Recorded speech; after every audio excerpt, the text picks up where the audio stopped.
Good evening, everyone. This is John Haller with another Prophecy Roundtable. I'm joined tonight by my good friends and esteemed colleagues, Scott Townsend, Britt Gillette, Pete Garcia, and Patrick Wood, and good old, what's his name? Me, John Haller. So tonight we're going to talk about some developments in AI on a roundtable basis. This is a very confusing, busy time. I'll just say up front, Pete Garcia and I will be at, is it Harvest Life Calvary Chapel, or is it the other way around? Harvest Life Calvary Chapel in Las Vegas this weekend, Friday, Saturday, and Sunday, doing a prophecy conference. And I think we have Kurt Reed, Tom Hughes, and Billy Crone. Am I missing anyone? So if you want to join us for that, it's on live stream, but you can also come to Vegas and hang out with us if you'd like. We'd love to see you. So anyway, good evening, gentlemen. So let's just sort of ease into what's going on prophetically and artificial intelligence and all of these things. Patrick, you had an article that you wrote about the Board of Peace in Gaza. Maybe you could summarize that a little bit for us, and then that'll kind of start our question or discussion off. And by the way, if you have questions, please put them in the form of all caps question and then your question, and we'll try to get to a few of those tonight. So, Patrick, the floor is yours. Ooh, boy. Well, I don't know exactly how to condense this all in 2 minutes, but I'll try. Well, I didn't say you had to do it in 2 minutes. But if you disappear from the stream, you know that you went too long. So, no, take as much time as you need, because I think it's a pretty important article in light of what's going on in the Middle East and prophecy and technocracy. I started researching what was going on in Gaza in particular with the Board of Peace. And it led me to write a series of articles on it. You can get them all at technocracy.news, and I encourage you to do that. I also posted a couple of them on Substack as well. That's patrickwood.substack.com as well. But what I found out was that President Trump, not as president, just as a civilian person, he formed the Board of Peace at the World Economic Forum in Davos just a few weeks ago. And he made himself the dictator for life in that organization as a civilian, not as president. And he appointed himself to be the leader who can appoint all the people to the board. He can get rid of anybody he wants to get rid of, and he can't be disposed. There's no way to get rid of him. And he has the right, interestingly, he has the right to succession, to appoint his successor personally. And you can't get rid of him either. So who knows where this is going to go, but nevertheless, that's an unusual thing. So there was no mention of Gaza at first. Now Gaza is as their first project, and they've appointed have appointed a board for Gaza and separately under the Board of Peace, and of course Trump is on that as well. And so he's in charge of the governance layer that's going to be put into play in Gaza. Then you have the financial layer that's being constructed, where you have some type of cryptocurrency / blockchain / tokenization, et cetera, being implemented in Gaza. No, not cash, but tokens. And this is, as we find out, that this is also President Trump's company. This in the slot to do this is called World Liberty Financial, and his sons Eric and Don Jr. are architecting the cryptocurrency that will be used in Gaza. So now the financial layer has been established by him. Then there's the technocratic era type of system that will be the administrative system in Gaza. And by and large, this has been architected by Jared Kushner, son-in-law of Trump. So you have a family operation at this point, and this means everything in Gaza is going to be going through their hands, and any decision, any type of exercise is all going to be in their pocket. The security layer is being enforced by a consortium of nations, all Muslim nations, by the way, that will be. They're actually between all of them. They're sending 20,000 troops that will be headed from by a general. I can't remember the guy's name offhand, but a general in our army, and he'll be in charge of the enforcement, if you will. When shots get fired, they're going to go out and stomp them. So this is the situation in Gaza right now. So Gaza is being reformed into a technocratic technate, pure and simple. Jared Kushner made this exact assertion when he talked he gave a little speech on the Board of Peace at the WEF meeting. He said exactly that. This will be run by a technocratic, non-partisan board. And there you go. This is emerging as the template now for future techniques to be established. And the Board of Peace has made it its purpose now to first to go to Gaza, but then to any other country in the world, I suppose, that has conflict, maybe Ukraine, maybe Venezuela, maybe Iran, when that thing is over. By the way, didn't Trump say in connection with Iran that he was the one who was going to get to appoint the new leader of Iran? Yes. Okay. He did. So how will that work out? I don't know. But nevertheless, so that's where my studies started when I had to look at what was going on in the Gaza. I'll tell you what, this is a major revelation to me. I felt like I was 30 years old again, studying the Trilateral Commission and discovering everything that they had their figures into in 1976. Right. And all of a sudden, this picture just unfolded. Holy mackerel! One family headed by the Trump himself, not as president, but headed by him individually, have taken over the complete charge of 2 million people in that region, and they want to build skyscrapers. In fact, they have plans for 6 separate cities in Gaza, all like 15-minute cities. Everybody will be chipped, or not chipped, but what do you call it? Biometric identity established. Mm-hmm. They'll all have electronic wallets to receive tokens, and token is, the spend tokens from it as well.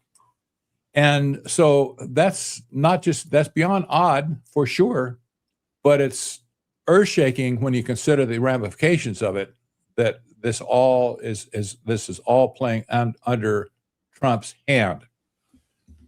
Pivot back. Go ahead. Hey, Patrick, question. Is it true that Trump invested $1 billion of his own money into this foundation? And if that's true, I thought that I remember that Mohammed bin Salman was investing the bulk he had by far the majority position in the rest of the financing of this. Why would Trump maintain controlling interest if he is basically effectively a minor shareholder in this deal? Well, actually, do we know that? That's not true, actually, because the so-called spy sheik from the UAE, he invested $500 million into Trump's financial company. That was World Liberty Financial, for a 49% stake. So he's in a minority position. Trump still and his family are in the majority position. They'll probably maintain that forever, is my guess. So that But- was Mohammed bin Salman invested that amount of money, right? Or was it was the Saudis? Somebody, the Saudi wealth fund, or the guy from UAE. okay, I'm sorry. I can't remember his name. I'm sorry. It slips me. Mohammed bin Zayed, Yeah, that's the guy. MBZ, not MBS. Okay, got it. It's very confusing, very confusing. But in any case, Trump still maintains a majority position. However, there's a lot of money pledged to the rebuilding or the building in Gaza by other sovereign wealth funds and sheiks and whatever. Everybody's pouring money into it. Interestingly, at this point, not the United States is doing nothing. Trump said he's going to give, as a president, he said, well, we're going to give $10 billion. Well, he has no authority to do that in the first place. So Congress ignored him and he can't spend that money. So the United States hasn't put anything yet. Trump may have put some in himself extra over his original investment. I don't know. I haven't seen any evidence of it. But the bank account has been established by the World Bank to receive all this money. The $1 billion per head that Trump is charging to be a part of the Board of Peace in the first place, that's crazy, but that's what he said. So most of this money is coming from the Middle East right now. This is a big tell to me, because this is where the wealth of the world is accumulating all of a sudden. And oddly enough, you don't see any money from Israel yet. That you probably will, but not yet. Israel is not a big financial donor to the Board of Peace or to Gaza itself. There's obviously implications there. This is the plan for all the smart cities in Gaza. So fast elevate beyond there now to consider the trade routes that have been established along the corridor of India to Haifa through the UAE and Saudi Arabia as well, into Europe. This is a major new system of trade routes that has been established just in the last few years. We're just kind of getting a wind of what it's all about. But in fact, Melissa helped me to get a picture on this. What's happened is that Jared Kushner, here we go again. Kushner was the guy who created the so-called Abraham Accords to bring all of the Islamic countries and Israel together based on economic interests, not political interests. It was wildly successful. So far, it has been wildly successful. So when he did this in the first Trump administration, he was working for Trump. Now he's not. Now he's a free agent, if you will. So what he did after the Abraham Accords were completed, then he seeded the idea of creating a trade corridor from India through this, get this, the Strait of Hormuz into Saudi Arabia, into Israel, then on to Europe. Major thing. It's called IMEC, IMEC. I just had an article today on this, by the way. So this is called the India, Middle East, Europe Economic Corridor. It's huge. It's absolutely huge. The plans are underway already. It's not just for rail. It's not just for ships, but it'll also include pipelines to deliver gas and helium, or not hydrogen, into Europe, and it's also full Fiber. of fiber optic cables as well. Right. This is a major point. You can see Technocrat's hand in this, with all of the data centers are going to be populated all along this route, and they'll all be connected by all of these fiber optic cables. This cable system, by the way, I think, I haven't examined it completely yet, but it seems to me that this will be the largest collection of communication capabilities in the world when they're done. Now, it still hasn't been done, so this is the plans. But maybe they will, maybe they won't. But at this point, it looks like this is the plan. So this is going to be the newest major thing we've ever seen in this century, probably in the last 200 years, even since when we dealt with the Silk Road that brought all the opium trade into Europe and around the world. So this is a big thing at this point, and nobody's talking about it in the context that I'm talking about it, connecting it to Gaza. Well, it just, fortunately, the people involved have connected it for me to Gaza. And so what's going on in Gaza right now is going full bore. They're breaking ground right now on some properties, clearing rubble to do some infrastructure. And so I thought, well, maybe for the sake of the war, you think they'd stop that for a while. Time out, guys, go home, do whatever, do something else. We're involved in a war over here in Iran, and we can't take time. That's not the case. They're taking time. They're moving full speed ahead at this point.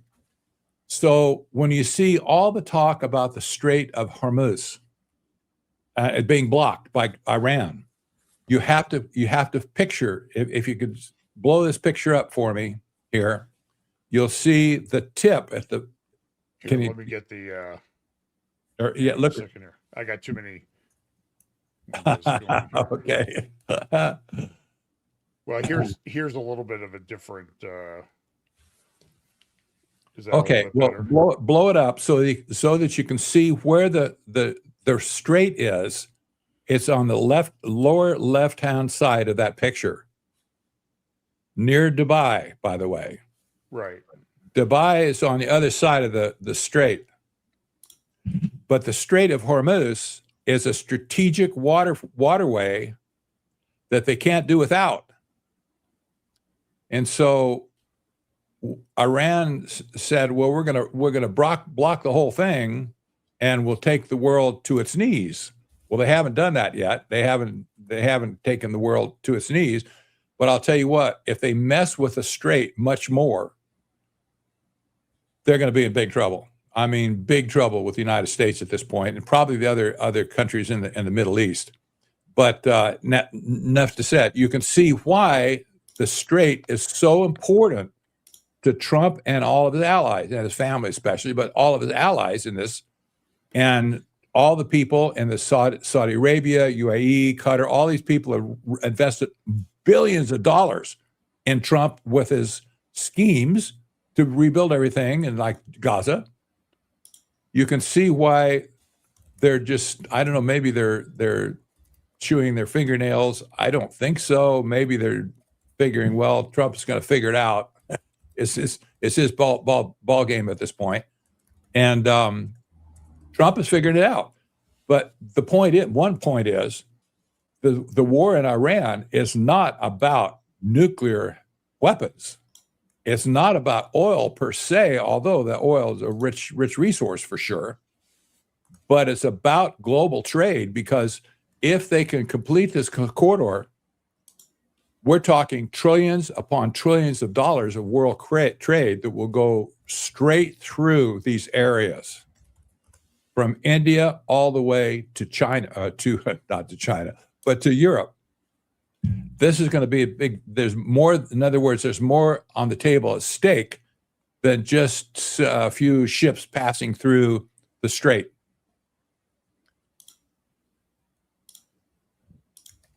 Okay. So let's go around. I guess we can go around it and have people weigh in if they want. Go ahead. Well, I'll dive in. I agree 100%. This isn't about Iran's nuclear program. There's so much at stake in addition to what Patrick just laid out. You know, it was announced over the weekend, or at least it came out in CNN, that Iran said, well, we might allow ships to pass through the strait who pay for their oil cargo in Chinese yuan. And then it was reported yesterday that an Indian tanker that did exactly that was allowed to pass through the strait. And so when you look at the monetary system we've had for the past 50 years, it's built on what's called the petrodollar, which was this agreement put together back in the 1970s that Saudi Arabia and the Gulf countries, the OPEC, would trade oil in exchange for US dollars, and that's underpinned demand for US dollars globally. It's what gives the United States the ability financially to project military power around the globe. And in exchange, the United States is supposed to be protecting these nations and protecting the free flow of trade in international waterways. And we're seeing a failure to do that. So we've seen for going on over 2 years now, a failure to open the Red Sea. And now we have this failure to open the Strait of Hormuz. And so the United States is engaged in a conflict that they cannot walk away from right now. Because if they do, they cede not just the Persian Gulf, but the whole Middle East, really, to Iran, China, and the BRICS nations. And so we're really in a situation where the United States could lose its post-World War II financial and military influence if it does not bring about regime change. And I think I don't know if you would agree, Patrick, that would be what they're looking for here is regime change for the reasons that you just cited, as well as this idea of the petrodollar. It's gonna die if this doesn't happen. I think there's also an aspect of choking off resources to China in the midst of an AI war. I think that's what Greenland was all about. I think that's what Canada is the 51st state, Venezuela, and Trump's going to appoint their leader. And now this is really the last plank in isolating China from an energy standpoint and a natural resources standpoint, and having leverage over China in terms of the AI war. So I think this is really about asserting U.S. influence on a global scale, reasserting that in a time where we've seen it waning for quite a number of years now. Britt, I have a thought. Why did China miss an opportunity to come in with their battle fleet in order to, quote, protect their interest in energy flow? Because now if they were to do that, now that Karg Island is basically, contained, that is so they could try to contest it now, but China cannot, really influence the output zone of where that island is and the distribution points of the oil. So I'm wondering, I've been asking myself, why isn't China sending a fleet over? And wouldn't that be justified in the world's eyes? Would that be with the intent of showing they're the ones that can reopen the strait? Or are you saying not even just to be protecting the access to their critical need for energy, Yeah, I think up until the last, say, 48 hours, when we've seen Iran's oil and gas facilities hit, China's been receiving oil from Iran, and they have a vested interest. Both China and Russia have a vested interest in seeing the Iranian regime stay in power. Right. Because again, if there's regime change, then that favors the U.S. and its allies. Yeah, let me clarify that. So Mhm. who hit what with regard to gas facilities? No, the gas facilities were not bombed on Carg Island. No, So, no, but it was something that somebody hit, I believe somebody hit the gas refinery facilities in Qatar. Iran well, hit that them. was, Iran behaving badly, basically. Okay, but did somebody attack Iran's gas facilities? Yes. Yeah. Earlier today, I'm not sure whether it's confirmed that it was Israel or the United States. They hit the largest gas field in the world, which is, The Pars uh, field. yes, and that's partially shared. The other half of that is shared with Qatar. And it supplies, I think, 80% of the gas that's used domestically in Iran. So I think it's part of an attempt to basically cause unrest within Iran and um, cause problems internally that would lead to overthrow the regime. So there's not a whole lot that's exported from that field. But in response to that, Iran has said, okay, we're going to continue to strike these other facilities. And I think up until yesterday, the facilities they had struck in the Gulf were refineries, storage facilities. They weren't actual production facilities, but that has changed as of the last 36 hours, probably. And when you get to that point, I mean, we're going on what 18 days where not much has left the Persian Gulf. It's around 15 million barrels of oil a day over that time period. And I know the markets are waiting for this to come to an end and that flow to continue. But if these production facilities are taken down and destroyed in the meantime, you're talking months before you could get these back up again. So this seems to be escalating in my eyes, and I'm not really sure how quickly it ends. So, okay, so the largest gas field in the world is the South Pars gas field, which is jointly owned and operated, sort of joint. It's jointly owned and sort of operated jointly between Qatar and Iran, which is Sunni Qatar and Shia Iran.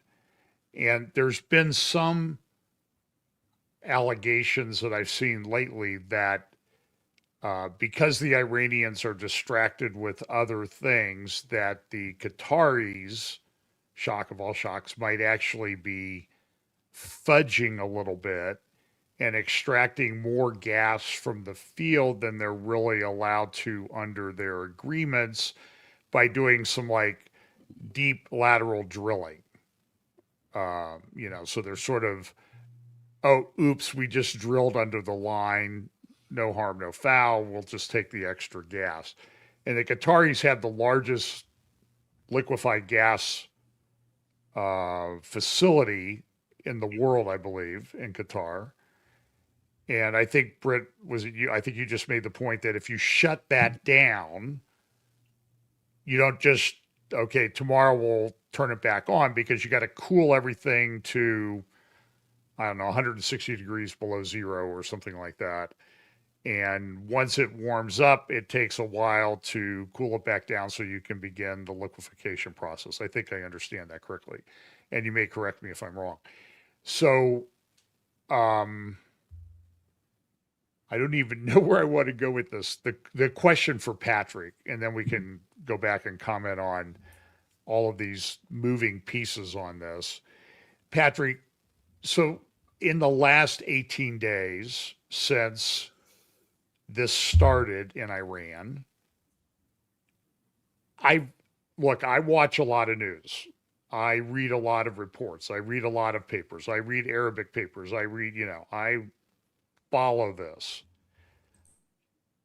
I've really not heard anybody talk about Gaza in all that time. Now, I saw your article, but that's about the only one who raised Gaza in that period of time. So what's going on? Well, number one, Gaza is 93, or the northern part of Gaza is 93 kilometers from Haifa, which will be the major deep water port for the IMEC corridor.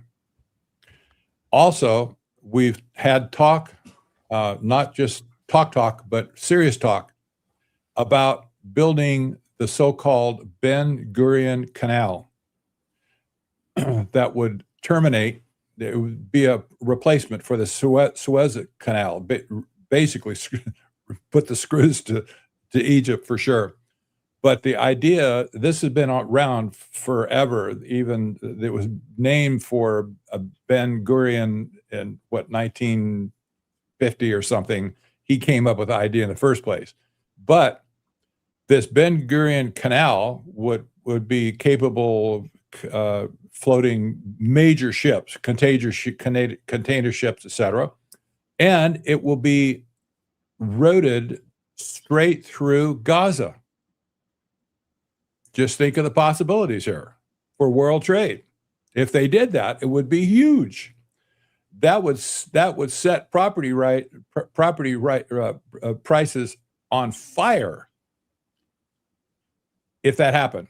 Now it hasn't happened yet, but even you'll see Netanyahu made two speeches at the United Nations in the last few years that brought out this business of creating the Ben Gurion Canal, and it would be a big thing. It's part and parcel of the IMEC corridor in the first place.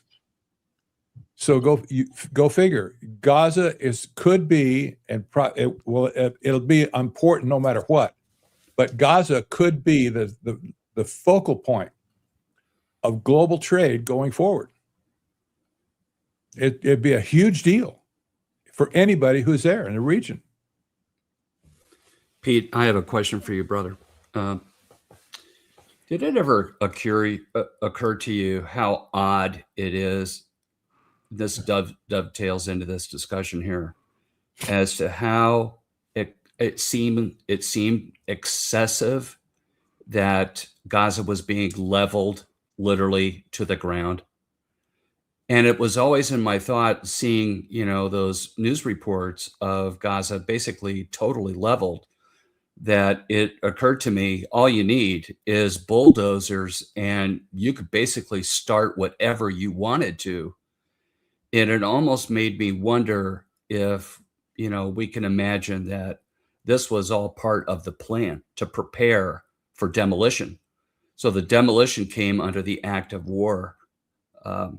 Anybody get Spidey vibes about that? Pete, what's your thought from a military point of view? I'll let Pete go first, then I'll nuke it.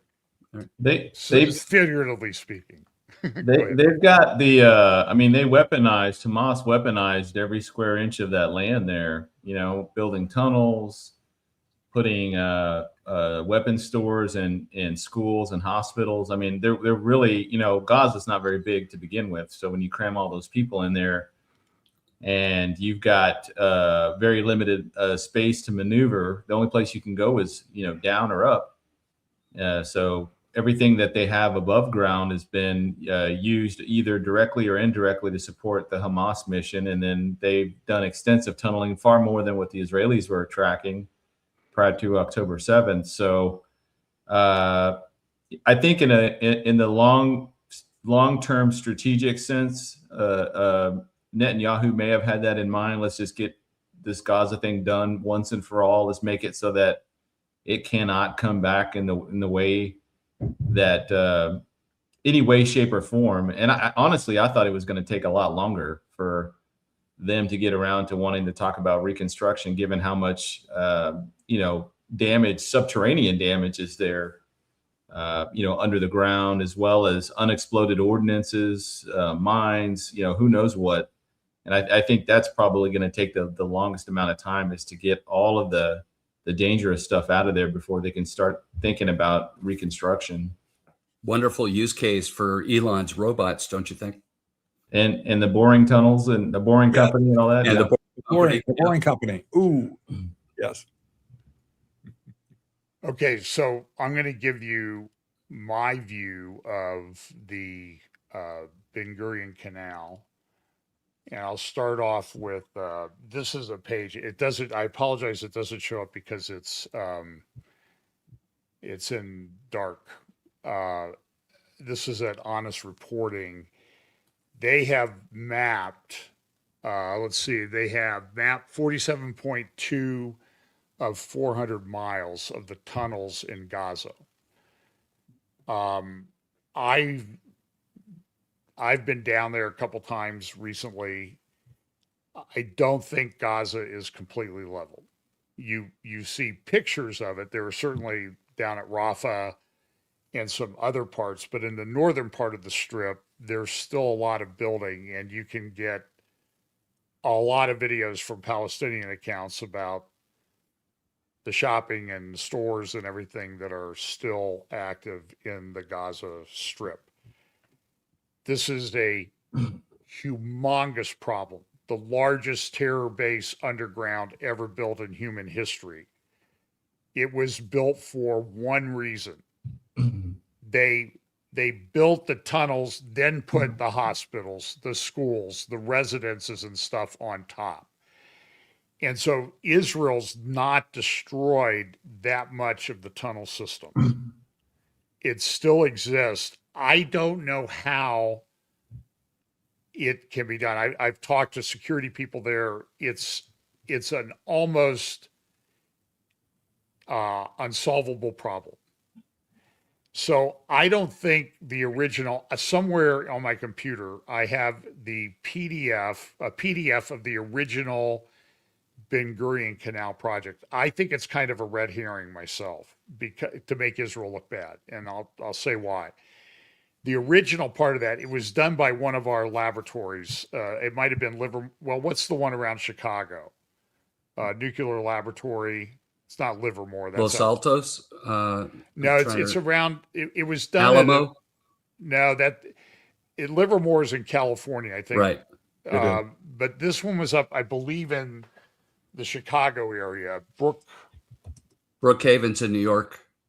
Okay. Well, anyway, I have the PDF, and the proposal was we would build a sea level canal from the Red Sea, kind of curving through Israel, and then exiting north of Gaza.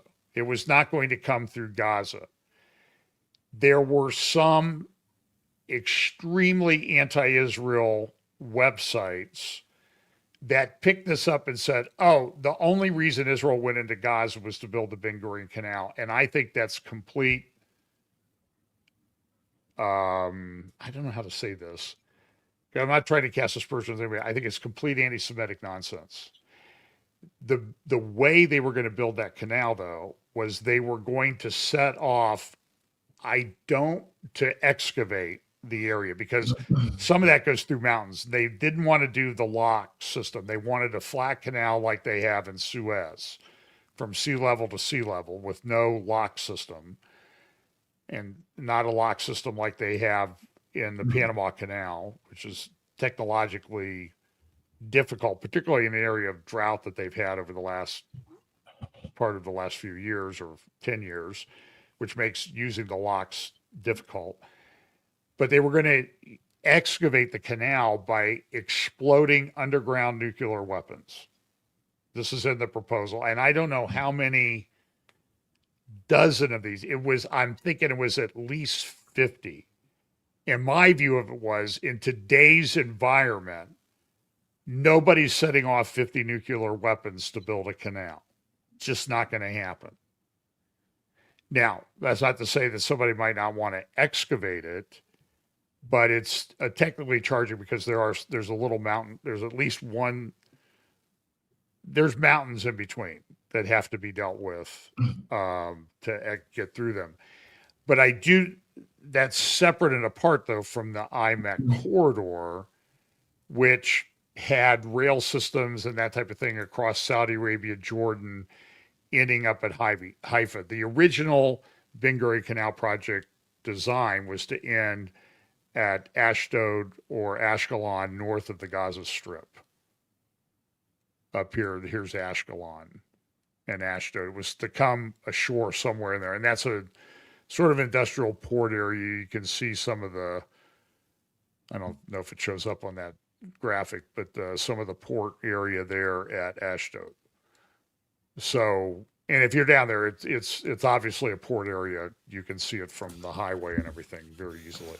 So anyway, so that's just my view. So I interrupted, but it's my program. No, it's I just wanted to clear that up because I think this was part of what some very anti-Israel websites built up. It's separate and apart though from IMEC. And if you guys got something to the contrary, please let me know. I was just gonna if I can share my screen real quick. Okay. I don't know if I can. You can. There's a share button at the bottom. Yeah, click on the X or the share screen, and then select the window. Okay. So this is the proposed Zangazar.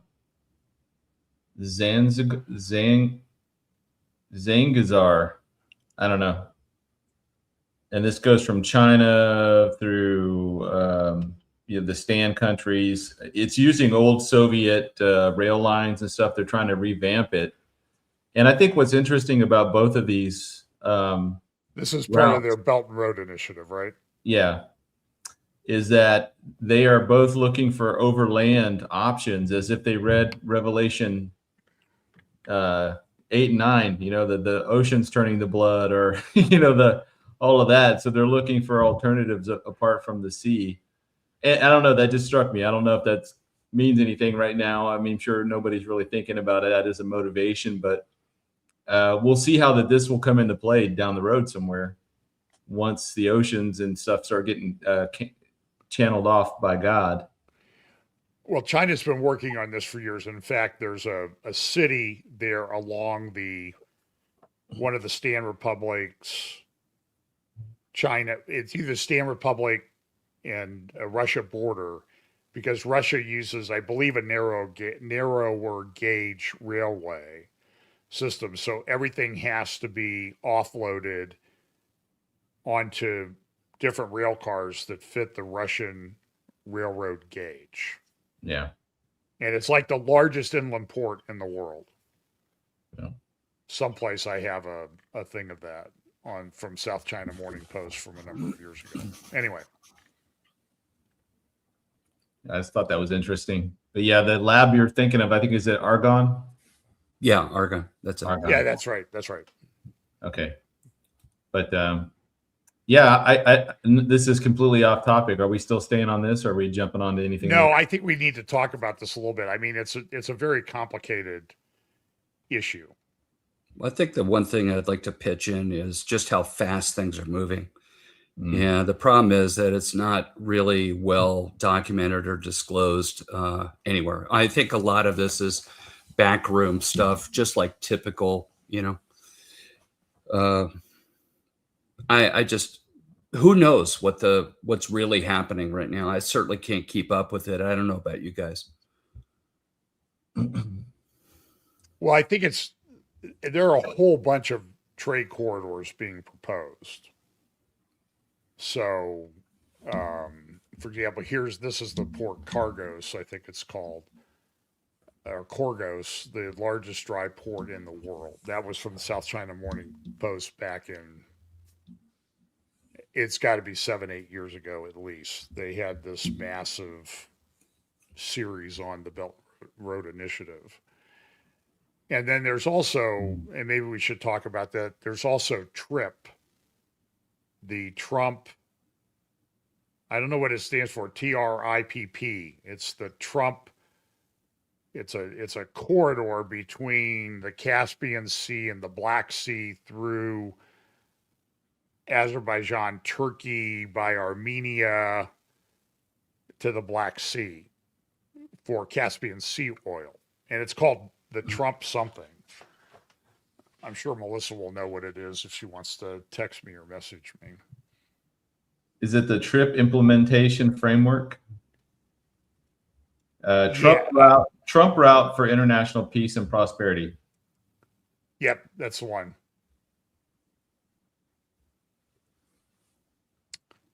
Here's a picture of it here. I'll try to. Oops, snap. I can't get the, let's see if this one's a little bit better. There we go. Mm. You can see it goes from Baku along the Azerbaijan border over to Turkey. And I think it hooks up to Turkey has an extensive pipeline, gas and oil pipeline system. By the way, Turkey's sitting here. I'll be talking about that on my talks in Las Vegas. Probably both of them. The Turkey's sort of sitting back licking its chops on all of this. So maybe let me go back to Patrick, because Patrick, I saw somewhere where you posted this, there was some pushback on the Board of Peace and everything. And to paraphrase it, it was sort of like, well, this ain't happening anytime soon. How are they going to get this done? And how would you respond to that? Did you see a particular comment from? There was a comment I saw somewhere, and I just made a mental note of it. I didn't save it or anything. Okay. It just said, "Well, you're not really looking at this deeply enough," or something like that. Yeah, I would suspect that would come from a troll or somebody that's just not paying attention at all. But at this point, my answer to that would be that they're not paying enough attention. The money that's already changed hands, we're talking hundreds of millions and even billions of dollars that have already been put into this. It's not an insignificant deal. People don't have a sense of foreign policy. They're focused on domestic policy. The two are separate at this point. I can't make any relation myself personally between our foreign policy and our domestic policy. They're totally unplugged. They should be together, but they're not.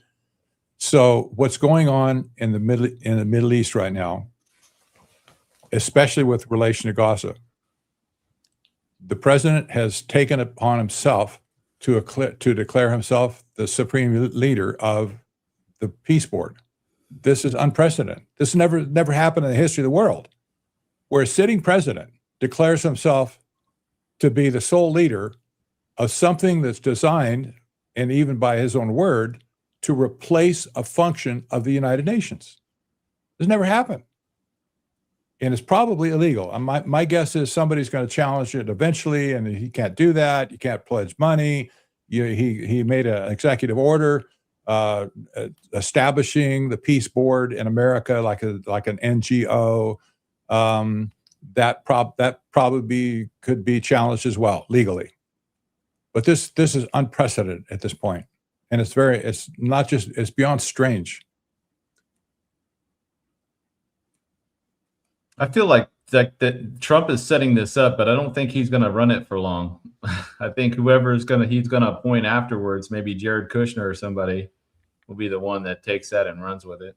I would think maybe Kushner will be the next in line, but it's odd that Trump set up the peace board, especially where he's declared the leader in chief for life.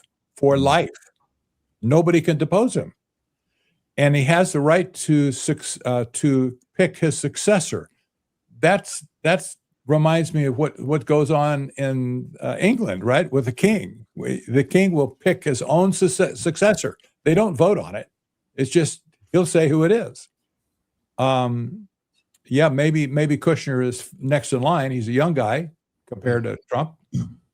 He has a lot of mileage, and plus he has all the history of working with Abraham Accords and with IMEC as well, and Gaza.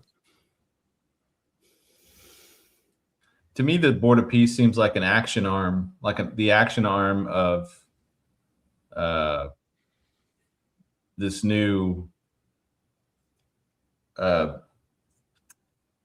initiative, the action arm for like the Abraham Accords, for example. Like instead of it just being a debate club and it's just them sitting around talking and passing resolutions, they're actually the movers and the shakers that can make things happen in real time. and it's a geo pragmatic in its nature. So it is geographical, but it's also strategic in the sense that what can we do for each other to build each other up kind of initiative. So it's moving away from purely ideological underpinnings to now pragmatic reasons, economic, financial, military, governmental reasons why they can work together under these particular auspices. Yeah. So, but I mean, Gaza's a mess. Okay. Hamas is coming back. And I guess I'm just trying to think through, how do they do this when it's still an active war zone? I mean, I don't know. I'm just curious as to, I mean, I know everybody's got the plans and everything, but how do you implement it when, and I don't know that Israel will go along with it. Israel will say, if Hamas is there, forget it. But then I don't know. I don't know how to explain exactly how this is going to happen. You know, John, if Iran is removed as a source of funds for Hamas, how long can they last? It's lights out. It's lights out. They have no source of revenue. Well, they might be able to get. I mean, Cutter. the revenue is coming through Qatar from. I'm not sure. I think tax revenues and stuff that should have gone to Gaza were funneled through Qatar. And everybody in Israel, whether it was smart or not, they thought, well, we can manage this. We'll just let them build their own paradise, and they'll get all this money. They can build it. And what did they do? It's interesting. Somebody should do a calculation of the tunnel system and the concrete and everything necessary to build that compared to these big, tall, fancy buildings that they're putting, that they propose putting up. And I'm going to bet there's a pretty close correlation between the two of those. But I'm not an engineer, so I don't calculate that. I'm just a lawyer. I just hire engineers to do that. The truth comes out. Well, no, I mean, it's this is my law school professor said, if you have a business problem, you go to somebody at IU because they got a good business school. If you got an engineering problem or something involving manure, you go to Purdue because that's what they study at Purdue, engineering and cow waste, how to use it effectively. So, so let's translate over to this thing in Iran. I mean, do we think if it actually starts going correct, do you see, well, I see about 4 possibilities. I mean, do you think Trump would try to bring Iran into the Board of Peace, under the Board of Peace umbrella? Conceivable. Meaning, I don't think he when wants you- to do that. But So when you talk about that, do you mean the current Iranian regime or replace Secular. regime?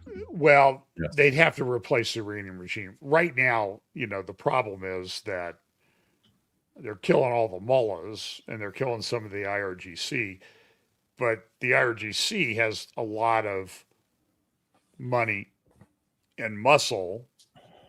And the way they've organized it, they're sort of operating in cells. Like, if you destroy this one, we'll just bring this one in. And I'm sure that I was talking to a friend who was former CIA yesterday, and he said that the concern among his defense buddies that are in defense, used to be in defense and security, is that they're dead man switches and tied to Karg Island. So that if something happens to the Iranian regime, they'll vandalize it to the extent, or shut it down to the extent that nobody's getting any oil out of there anyway. if they are starting to lose control of it. One of the greatest So- natural disasters coming then. That's what we know the Marines are for then. Well, there was a report that there are Marines on the way, Mm. is what I hear. There's Pete, you would know, some kind of landing craft that's a Marine. It's a Amphibious carrier. Yeah. amphibious carrier. It's a Tripoli, Okay. USS Tripoli. Yes, that's it. And it would bring in 2,200 Marines or something like that to establish beachheads and areas of control on Karg Island. Yeah, I mean that would be the perfect mission. That's what they're basically trained to do. Beach, a waterfront insertion, and So will the new go in there Marine and hymn secure the area. will the new Marine hymn say from the ship at Tripoli to the shores of Karg Island now or something like that? Yeah. Yeah, they'll have to add that in. Okay, if you guys think we got to go move on to something else, but I think this is a Well, kind of a very difficult situation. I'd like to pose a question real quick to everybody on the Sure. panel, because this is one that I'm struggling with. Is so we've heard Trump talk about getting a coalition of nations together to reopen Hormuz, make shipping traffic flow again. We saw this in the Red Sea in December 2023. It was called Operation Prosperity Guardian. There's over 20 different nations aligned with the United States Navy with the objective of neutralizing the missile and drone capability of the Houthis and harassing shipping. And we saw massive strikes under both Biden and Trump. And yet that failed. That mission failed. Traffic in the Red Sea is still down 60% from the pre-Houthi harassment. And so how do we see Iran's threat neutralized if the Houthis could not be absent, regime change? Obviously, regime change is the objective, and that would achieve that. You got a friendly regime that would no longer do that, but how is that achieved? Is there a way to do that outside of massive ground invasion or nuclear war? And again, as far as taking Karg Island, until that drone and missile threat is neutralized, wouldn't our Marines be sitting ducks, sitting there on this small patch of land in the middle of the Persian Gulf where we see missiles flying around left and right? It would seem like we would be set up for, we'd be putting them in harm's way unnecessarily. So I don't know. I'm asking thoughts from everybody else. Well, they just removed Patriot batteries from South Korea, much to their chagrin. And then you have the anti-drone technologies on these carriers now, as well as whatever they can bring on the ground-based side, electronic jamming guns and things like that. And I don't even know all the stuff they carry now. I'm sure it's quite updated since I left. But yeah, I think they would be okay. And plus, the last few days, I think the concentration of fire has really been on any of the strongholds that they had along the coast there. And so I don't know. I think that they probably won't put them on the ground until the threat has been 95 to 98% neutralized. It wouldn't be any more significant than any other day in the Middle East. That when you're there, you're always. When I was in Saudi Arabia, we saw missiles flying from the Houthis over Riyadh. That happened while we were there, and there, so I mean, there's always going to be some of that threat, but I think whatever the threshold is that they're going to get it to, I would say would probably be north of 90% secure, and then they would put boots on the ground plus all of the air defense systems around Karg Island. Well, you could see that's where they've been moving right now, because I heard that they were striking in the Houthi deep buried missile silos that are temporarily actually buried. And they knew where those were, apparently, due to satellite and other telemetry data that they have. And they're just shelling it right now. So I don't know how much of the ability, the offensive projection of power is going to exist in another 2 weeks. I'm one to favor the idea that if you and the footage is stunning of them, destroying the rocket launchers and the big cannons and all the other things. I don't know what's going to be left at that point. So I think just the depletion of offensive weapons like that is going to make it much safer for those Marines to land. That's kind of where I'm landing right now. What do you think? As far as the Houthis go, though, you got to remember that Israel recognized Somaliland not too long ago, and I think the U.S. is either set to do it or has just. I don't think they've done it yet, but I think they're gonna recognize Somaliland, which would be directly across from Yemen, which would give Israel and the U.S. a foothold there in a friendly territory to really start hammering up close the Houthis. So I think we could probably see regime change in Yemen as well. On top of Cuba and all the other places that are currently changing ownership. Is anyone else thinking that there's a consolidation of the strong man going on right now in terms of moving and shaking and forcing compliance to these major nation initiatives right now? And does that prepare the way for the strong man that's coming, the first SEAL? I mean, I look at some of Trump's actions and making peace. I'm not saying that Trump is the AC. What I'm saying is there is, I think, priming for the world to recognize that a man could be that powerful to achieve almost lasting change from their point of view. Do you see a setup here, spiritually speaking? Absolutely. Absolutely, I do. Yeah. That's unmistakable. For Christians not to recognize that would be a fail, in my opinion. So it raises the issue. By the way, let me clarify a couple of remarks I made about Ben Gurion Canal.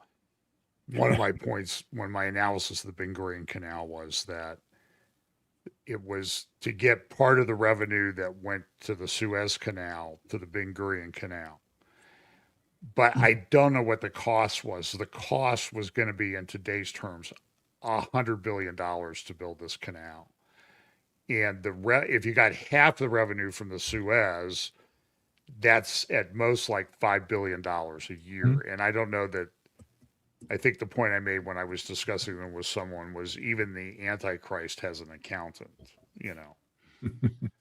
So I don't know that it made business sense, but there was an article too, Patrick. I don't know if it came up in your research when this, it came from somebody, it's called the Horn Review from the Horn of Africa, Somaliland. Somebody wrote the Ben Gurion Canal Project, Ethiopia's, it says why Israel's Ben Gurion Canal dream is more plausible than ever. So I don't know if I agree with it, but I'm just saying that there is research out there that you can Google and find pretty easily about this. Yeah. So now my next question is, this will get you disinvited from a few conferences, but we can, maybe you want to change your names under your thing before you answer. Is this at a point where we maybe start to reconsider how the horses ride and when? I'll tell you what. Yes, that's a great idea. What, to change your name or not to? I'm okay with changing my name. I don't care about conferences at this point. I know I'm already disinvited for so many of them. But let me bring up the subject of Revelation 18. This is a prophecy roundtable, right? Right. Last I checked, yeah. Let's talk about Revelation 18 and the fall of Babylon. I've said for many years, and I still believe it. You might disagree, I understand, but I believe that historic Babylon is going to be reconstructed just like the Bible considers, and it'll be rich because of the trade that's brought to it. Correct. So you look at the picture of Babylon The merchants of the earth are waxed rich through the abundance of her delicacies. That's verse 3. Down in verse 7, how much she has glorified herself and lived deliciously, so much torment and sorrow give her. Then it goes down, verse 11, and the merchants of the earth shall weep and mourn over her, for no man buyeth their merchandise anymore.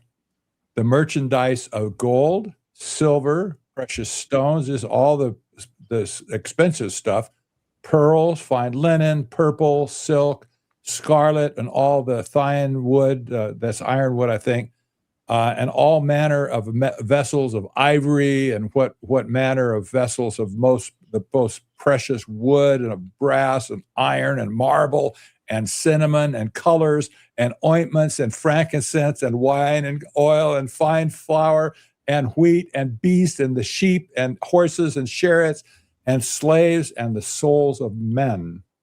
Okay, let's reflect for just a second. Historic Babylon is 55 miles south of Baghdad right now. They're on the map there. Baghdad would be sort of a little bit above the middle. And then Persian Gulf is down here at the lower right with this new port they're building at Al-Fa. So let me just make the statement about IMEC, this trade corridor.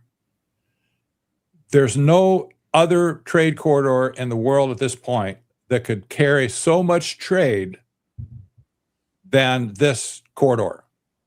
This is not just gas, it's not oil, but in particular, this is a general trade route that can traffic basically everything in the world in two directions. So if you look at it this way, all of a sudden you see the possibility of the world's wealth concentrating in one particular niche of the world in the Mideast. And you can see the nearest port to Babylon, historic port. It's silted up right now, but it's still there. It's about 50, 60 miles away from Baghdad at this point. Babylon is the ancient site of ancient Babylon. That's right. There's not much there, but they're building right now. They're building a lot of stuff around it. Yeah, they're building some stuff in a town called Hilah. Yeah. And here's Babylon city walls. So that's about 50 miles south of Baghdad, but from the port on the Persian Gulf, it's 350 miles. There's a canal or a river that goes up. They're talking about building a canal, right? Yeah. Assuming Turkey lets the water come through. Okay. So let's put that aside for just a second now. Look at the map again of the IMEC corridor. Okay. The trade that will be brought to that region will be huge. We're talking the riches of the world will be available to anybody that's in that region. Maybe they're not going to buy it all. I mean, they'll let most of it just pass through. But the people that are operating this monster, if you will, they're going to be filthy, stinking rich off of it. That's the way trade is. If you have your hands on it, you have the hand in the flow, you're going to get a nickel for every ship that passes through or whatever. The wealth of the world is concentrating. That's my point is the wealth of the world has a possibility of concentrating in the Mideast like never before. Especially with the, theoretical demise of the United States, due to the rapture and other events like that, right? Yes. Yeah. Absolutely so. Absolutely so. Yeah, a friend of mine, we've been talking about Russia's subs and what the Poseidon torpedo can do. Guys have tracked on that thing. Pete, you might know about the Poseidon that basically detonates a nuke, and then there's a tidal wave, hundreds of feet high that can flow over, coastlines. Mhm. So that could devastate, a lot of area right there in the United States in particular. Yeah. I would think too, looking at this IMEC corridor, it definitely adds to the idea that Babylon will be rebuilt in ancient, or in the confines of the boundaries of ancient Babylon back in the day, which may incorporate more than just Iraq. I mean, Babylon was everything from Western Iran all the way down through Saudi Arabia, all the way over to Israel. So, when we talk about ancient Babylon, the boundaries of it, it actually encompasses quite a big area, not just in the area around Halal. And I guess that's one factor that I fail to look at and take into account. But if that IMEC corridor is opened and this peace with Iran happens and they're able to bring in Pahlavi, change out the government, and Iran joins the Abraham Accords, and then there's some type of agreement or an accord that's struck between the nations involved with this IMEC corridor, that very much lends credence to the idea of the wealth, like Patrick was, what you're talking about, the wealth being concentrated in that area in a way that we haven't seen in a long time. So, yeah, that's an interesting idea there. Wasn't it Dr. Andy Woods that put a stake in the ground and said that Babylon will actually be Babylon restored again? Yeah, there's a whole bunch of them that say that.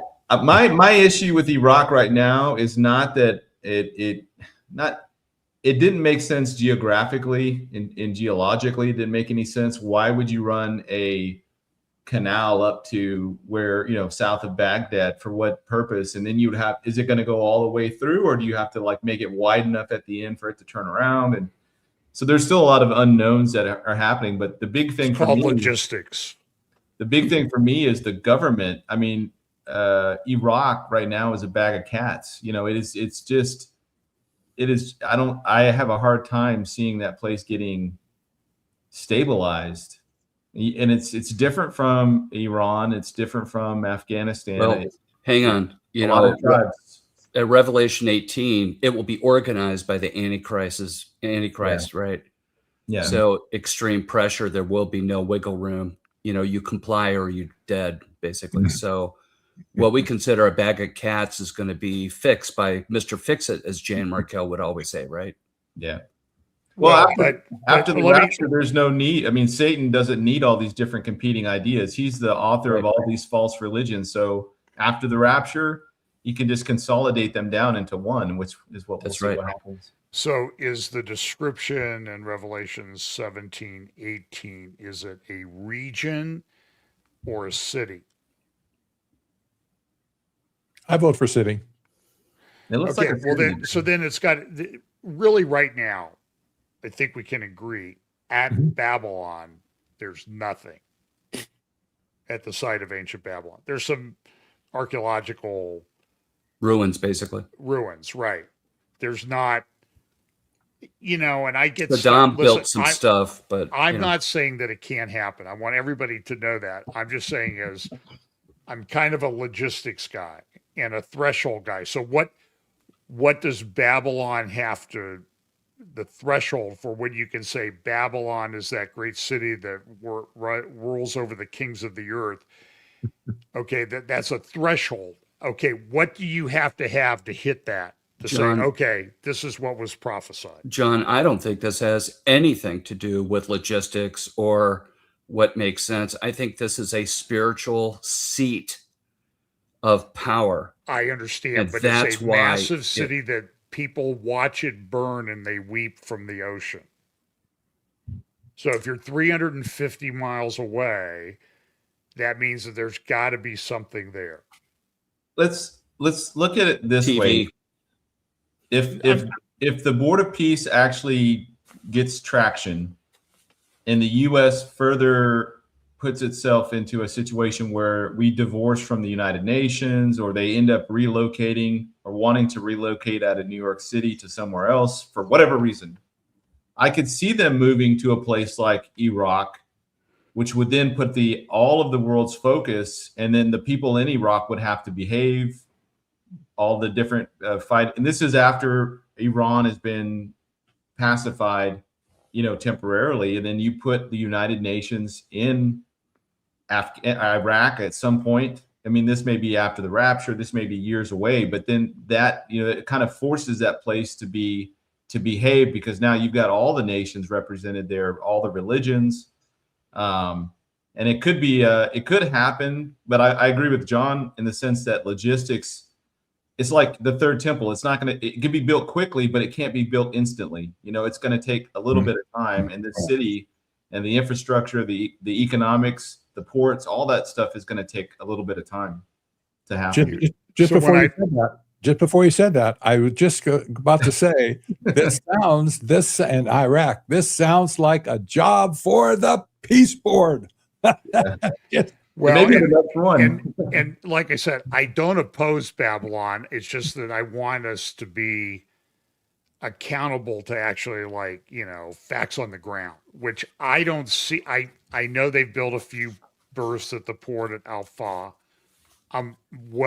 Believe me, I talked about that 8 years ago. So I haven't seen much traction. And I get stuff from people. Oh, they're building a hotel in Baghdad, or they're building a new apartment complex in Baghdad. And I'm like, guys, I don't know if I've said this. This is the thought that goes through my head. It's not going to drop down out of the sky. Okay. Something has to be built there. The only thing that drops down out of the sky is the New Jerusalem. So, at least according to the Bible that I have. Yeah. So I think there has to be some movement, and then the question becomes, okay, so how quickly will that happen from a logistics standpoint? And we've seen a wealthy prince make some efforts on Neom, and that's kind of it's not completely gone away, as they've shrunk it down. It's some. stalled. It'll still be kind of spectacular, but and now they've come out with this massive building project at Mecca. It's unbelievable. The Prince, the King Salman project or something like that. So anyway, I'm just saying I'm well aware of what the different views are, and I'm not ready to say that ain't ever happening yet. I'm just saying we've got to be rational about it. And I know everybody says, oh, they'll build a city in 2 years, but the nearest example is the UAE. Well, here's another problem. UAE is this phenomenal city, right? What's happening right now? It's starting to fall apart because the illusion of peace and security, if you will, has been shattered by some missiles and drones. And so the Antichrist is going to have opposition. So is somebody going to go after his trade corridor, if this is the trade corridor, by launching a bunch of drones from different places? I don't know. I'm just throwing that out there. See, I don't have to answer the question. I can just ask it. He pulls the pin and throws a grenade. That's right. That's right. So anyway. I have an update on some AI if you guys have the let's for it. go ahead and do that. So everybody, we've solved the problem in the Middle East, and so you can go to Grok and get a summary of this video. By the way, have you guys done that yet with Grok? I'll take a video, and people send me all these videos. I'm sure you get them too. I don't have time to watch it. I just go to Grok. I copy the URL for the video, go to Grok, say summarize, and then type in or paste in the URL of the video. And in 3 seconds, I've got a very good summary, organized summary of the video. and it's pretty accurate. It's amazing. I mean, you take like a 3-hour video and get a summary of it, and you can do that with like any document or anything like that. So anyway, speaking Scott. about Grok, Elon has just decided, or the team there, they've had some high level exits at XAI right now, and the Grok team. And what I'm hearing is that they're going to start over because Grok has problems to it.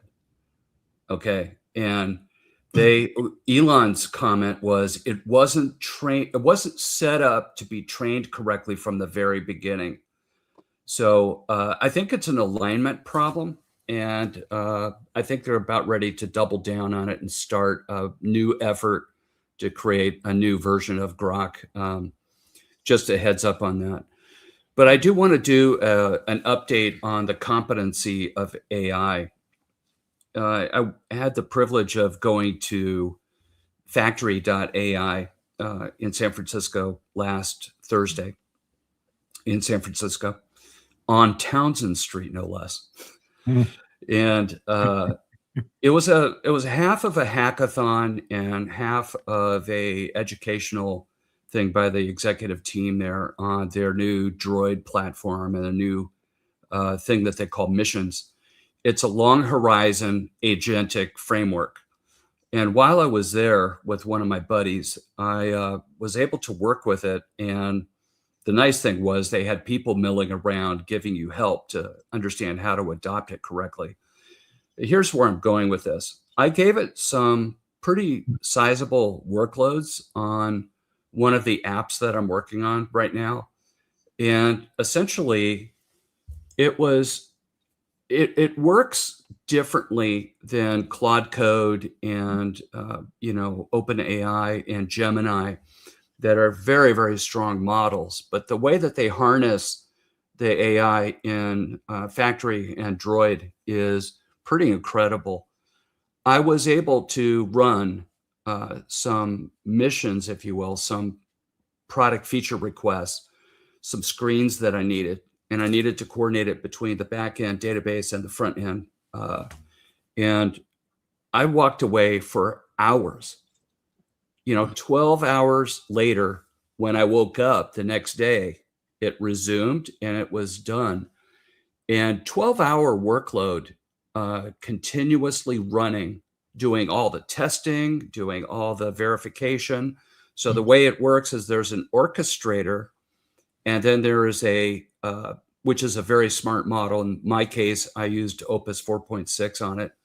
And then there's what's called the validator model, and that was GPT 5.3, which is also a very rigorously formal model, perfect for testing and verification work. So I was talking just like on coding and that type of thing. Yeah, on coding. Yeah, Okay. coding.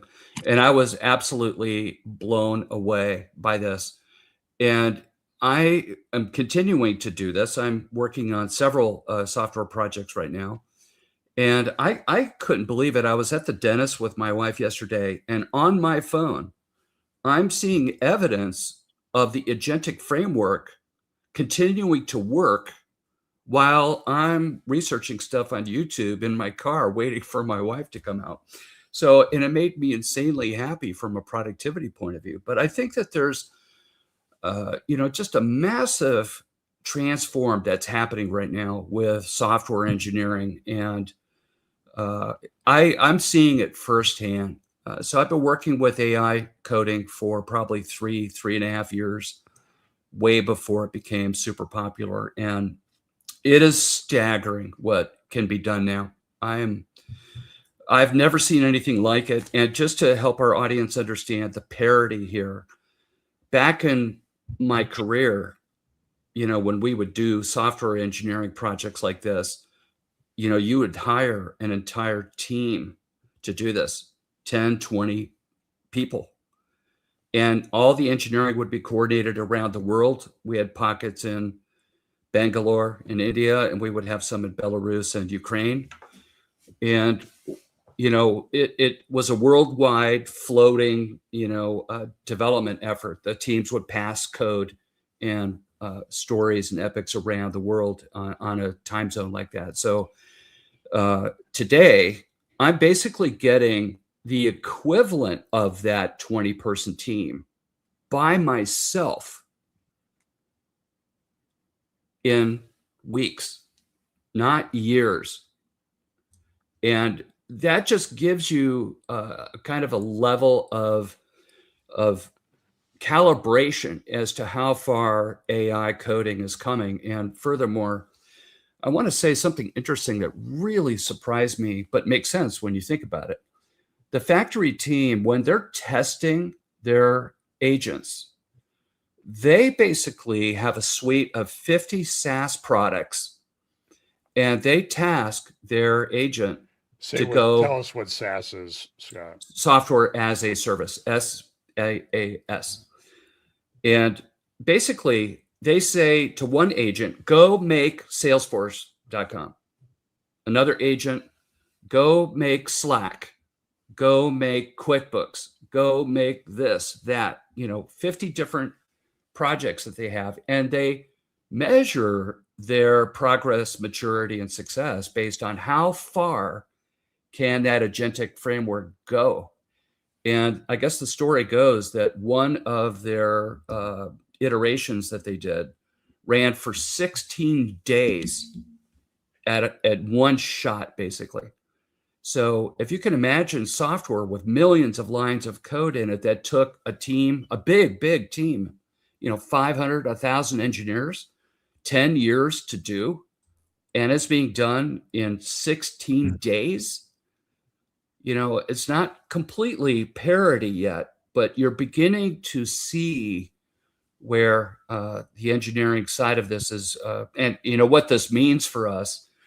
And the industry is struggling. In case you guys, I'm sure you've heard the news of how the tech field is being, hollowed out right now by layoffs and downsizing and all the other things, because AI has made such a profound productivity, difference for everybody. And the rounds of layoffs and I just heard a report, by the way, that the AI efficiency story is just to cover up a general downsizing trend.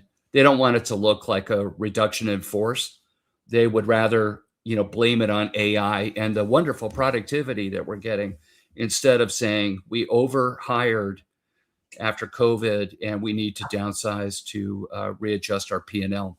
Meanwhile, these guys are making bigger P&L numbers than they ever had before. So I just wanted to share the real life story about my experience right now with the way that code is working today. It is truly astonishing.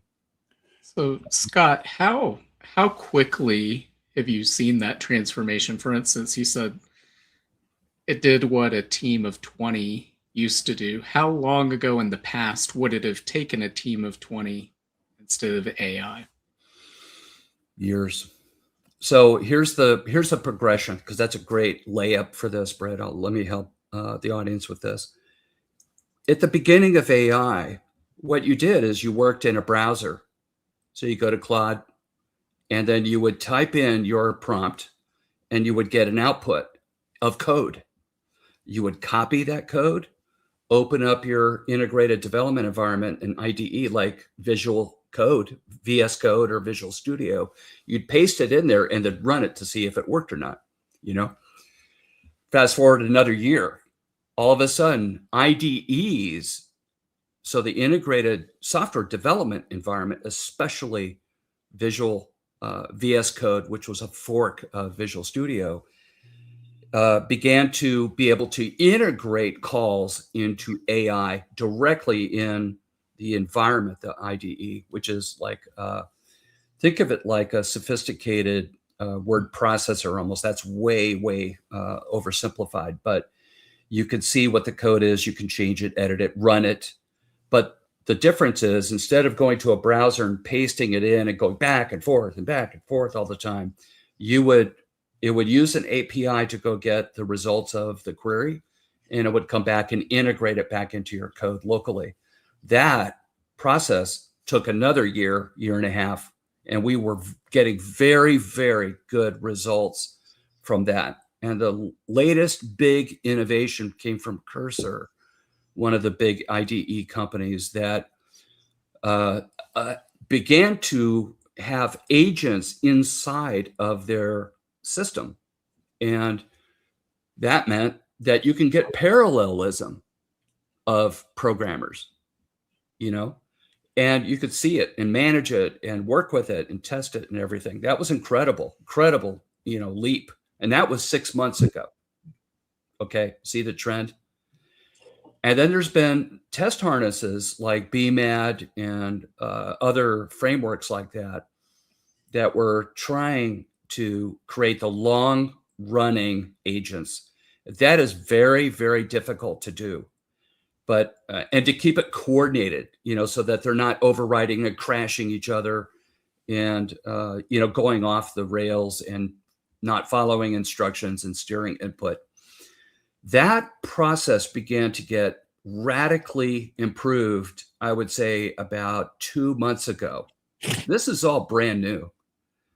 And now you see Anthropic being able to do parallelism of agents in a browser right now. So Anthropic has a solution. OpenAI has a solution. And the one that I'm using right now, most of all, is Factory and their Droid system. And so this is very, very recent, development. Does that answer your question? The level of sophistication of what it's doing. And just to further enrich this for everyone's information, I've never seen such a high degree of what I call one-shot, development effort. If you've ever heard that expression, one shot, what that means is that you give the AI agent a prompt, and after a little bit of questions at the very beginning, it goes off and runs it, and it comes back and it's right. That percentage for me right now, one shot completion of the task I give it, is probably running over 80% right now. And even with inline debug tools, so every time you do a commit in GitHub, for example, it runs a debugger automatically in the background. And then it tells you about observations that need to be fixed. You give that back to the AI to confirm that it's a bug. It says, yes, I confirm this is a bug. And then it resolves the bug. And then you commit that as well. So the workflow of AI is getting so efficient right now. And I just don't even know how to explain the transformation of, computer systems right now. It is just, unbelievable. Can I affirm your comment? Sure. Yeah, I agree totally. And I've been tracking the development of AI from day one of the Trump administration, January of last year. And I'm measuring just a geometric curve based on doubling about 4.5 months. I think this holding true right now, and I think probably is going to be holding true in the future. Who knows? I remember, Patrick, you were way ahead of that curve.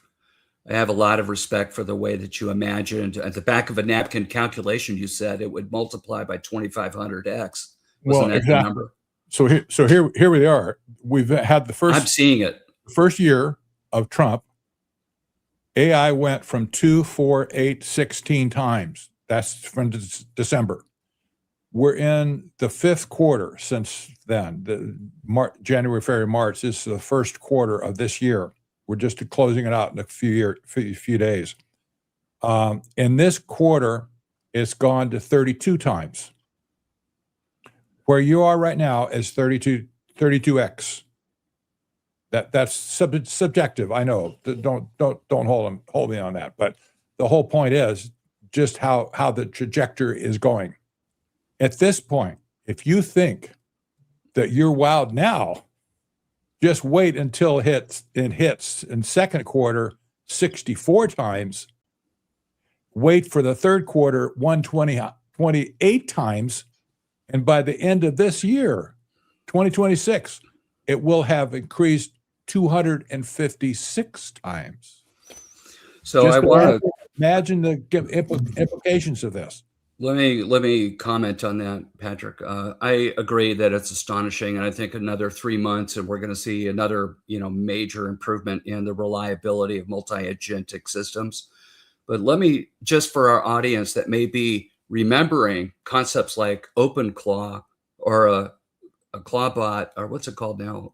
OpenClaw, ZeroClaw, PicoClaw, NanoClaw. There's all these, and now NVIDIA has one called NemoClaw. By the way, that NemoClaw that NVIDIA just announced by Jensen Huang at the CDC, the game GDC, is the Game Developers Conference in San Francisco. That was a very significant announcement because he's putting the security layer, he's trapping OpenClaw in an enterprise security wrapper. And that's going to accelerate, AI assistance in the corporate environment, like exponentially. I see that as a major breakthrough. And it, think about the wealth of what NVIDIA is doing right now. This is software side, by the way. It already uses all their hardware. So I think he's leaking over into software services and other agentic revenue sources for NVIDIA. It's going to be very, very interesting. We should be paying attention to announcements about NemoClaw and what's happening there. It was just announced a few days ago. And it's going to be incredible. What's significant about it? Well, first of all, OpenClaw is a security disaster. So I caution our audience. You may be tempted to go do it. A lot of people are buying Mac Minis and using that Mini in order to deploy their OpenClaw. And I use OpenClaw as a proxy for all the other Claw clones that are coming out here. I'm evaluating ZeroClaw right now. I haven't installed it, but I'm researching it right now. It's very, very small, rewritten in Rust. So it's not in Node anymore. Node has a lot of security vulnerabilities because of the dependencies. And so I'm looking at a Rust-based system, blah, blah, blah. Don't mean to be so technical, but I think that being able to task, a agent with personal things like go do this, go do that, wake up at this time and perform this function for me is the next big productivity boost within a enterprise sanctioned environment. Okay. A company, if they found that OpenClaw was existing on an employee's workplace PC, they'd probably be terminated on the spot. It's that dangerous. It leaks API keys. It really doesn't, it could remove files on your hard drive all of a sudden. It is very, very risky to use it. But what makes NVIDIA, it's the first major effort to make it an enterprise play. Now, OpenAI, what they did is formed a foundation to provide a shelter for OpenClaw, but it doesn't solve the enterprise security problem. That's what NVIDIA just did with NemoClaw. Perfect. So I'll just remind you that there was the thing on 60 Minutes where they were doing 3D real world modeling of protein, biological proteins, and they said it would take a PhD level scientist 5 years to do one, and then I don't know how many there are, 200,000, 2 million, I don't know. They did it all in like a couple weeks once they figured it out. Yeah. And they said that was 1 billion years of PhD scientist time done in a couple weeks. Mhm. Britt, we have not heard any real world applications to this. Have you heard anything? You mean from the proteins? Yeah, from the way that the protein, so You mean like vaccine new research, pharmaceuticals medical or solutions, drugs or something? pharmaceuticals. Yeah. Yeah. I haven't, but who knows what's going on in labs in different places. Things sort of seem to get developed and pop up into the world, and then mandated for everybody, right? Remember our Larry Ellison buddy at Oracle said we will have customized to your DNA vaccine protocols, one off. So I want to talk about three things. I'll ask the first question, then the other two will be, and I know, Britt, I know you talk a lot about this, tokenization, robots, and then maybe, Pete, I'll play that little video you sent me about new drones. And maybe, Scott, you can start with this.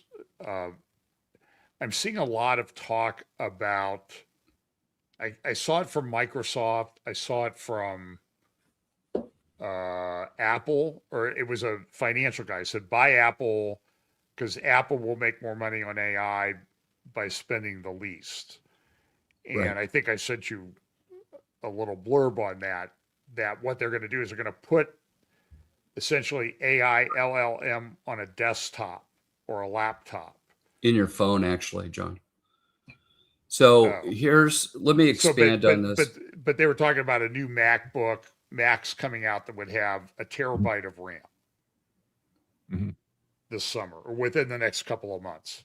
The M6 Ultra is not out yet. It's supposed to be out later this year. And the Ultra series is delayed by 6 or more months after the other Pro and Max are done. So it'll be a year maybe.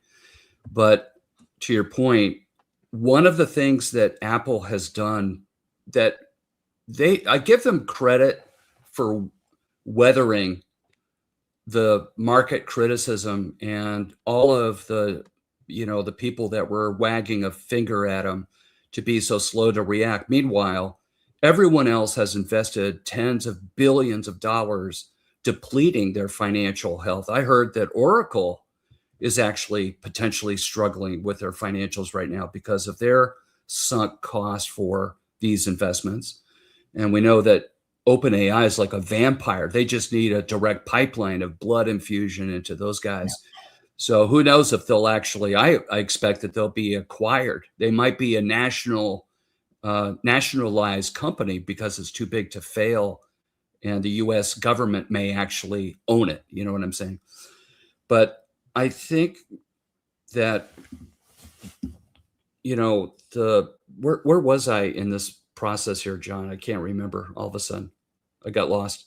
I don't remember. Give me a thought. What was I saying, guys, for a second? Somebody grok Scott, and we'll see where he was. I had a senior moment. Sorry about that. It happens. It'll come back. Well, anyway, so let's talk about, well, now I thought of another one that's kind of related to Board of Peace and desert and sand and all that, and that's Pax Silica. Oh, So I yes. saw a news blurb this morning about Sweden coming into Pax Silica. Patrick, is this all related to this Board yes, of it Peace is. stuff? Absolutely, positively. Well, I don't want to get into Pax Silica. I wrote a paper Pax on Silica. You can go to my website, Technocracy News, and get it. But it's not appropriate maybe to talk about right now. But this is the export of our AI stack to the rest of the world. Anybody who will sign on at this point is called a declaration. It's not a treaty. It's not even a memorandum of understanding or whatever. It's just a declaration.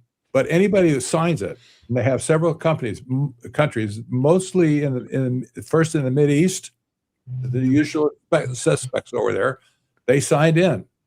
And basically what it's doing in practice is it's tying them to receive all the full stack AI from us and keeping it under our control and our terms of service, if you will. And if they violate that trust, it's off with their head. That's my whole read on this whole thing. But this is sponsored by the State Department, and oddly enough, it's written by the same arch technocrats who basically architected everything that happened last year, like the big beautiful bill and the AI action plan and all that stuff, written mostly by David Sachs and some others and the arch technocrats in Washington, D.C. And at this point, Pax Silica is the public-facing entity to wrap countries in, and Sweden just came and joined the fold, if you will. Hmm. Okay, so yeah, there's a new article I think I put a link in the chat to a JNS article that just was published yesterday. The core root of Pax Silica, how the U.S.-Israel partnership is evolving into the technological backbone of the free world. Mm-hmm. By the way, those data centers will be vacuuming up all the data. So, it'll just be, if you own the AI infrastructure, you store everything, because those AI systems have memory. Yes, they do. Exactly. So think about the intelligence gathering that would give you by a backdoor agency. Didn't Meta just buy Claude? No. Meta Not just Claude. bought something, and it was maybe Anthropic. I can't remember which one they bought, but you take a thing like Facebook, which is one of the largest social. Bolt book, did they purchase? When did that happen, Pete? I'm surprised I didn't hear that. What's in the last few days, or you take the biggest social experiment like Facebook that gathers all your information, and then you buy the AI company that is notorious for kind of going rogue and stuff. I mean, I'm sure that nothing can go wrong at that point. So it says on March 10th, Meta acquired Moltbook in a deal whose terms were undisclosed. That's it. Yeah. Which, by the way, is just a social experiment. Don't read into that. It's just it's a distraction, in my opinion. What do you mean? I mean, now I'm not. Don't pay attention to it, or are you being sarcastic? No, I'm not being sarcastic. I think what they're doing is you basically point your agents that you have, and you give it permission to interact with a collective of other agents. But the way that you see the conversations that are going on, I think that has been steered for fear and for misinformation, and to imply that it's intelligent and to make it act like it's an intelligent person or being. And I think it's a social engineering, experiment, basically, is what I deduce out of it. And you give some. Wasn't Facebook a social engineering? Yes, that's experiment? Why acquiring it is actually maybe brilliant. We'll see. But Yeah. The idea is that you would task 10,000 agents, go act like a MAGA, extremist. You give another 10,000 agents, go act like this persona, go act like this persona now, go. And they just start doing, it's all been engineered basically to do that. So all those quote conversations that you can see, that's all manipulated. I mean, they've been told to act that way. This is not intelligence, as Patrick, and all this panel talk about.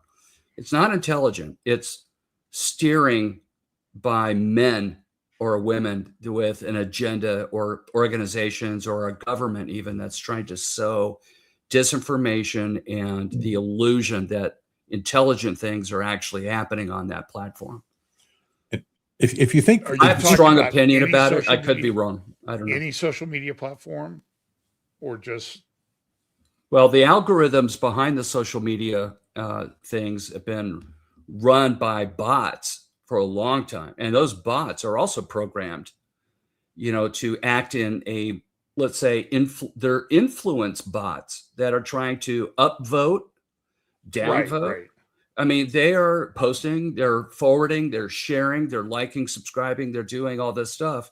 And so the manipulation of what we see either through Facebook or X or any of the social platforms at all, I don't know that it's very trustworthy. I mean, think about what happened when Elon bought Twitter and the inner audit that occurred during the M&A or the due diligence acquisition. John, do you remember the language of what was going on there? They found out that something like 30%, I'm quoting from memory, which is not reliable, but that 30% of the activity on Twitter was actually from bot networks.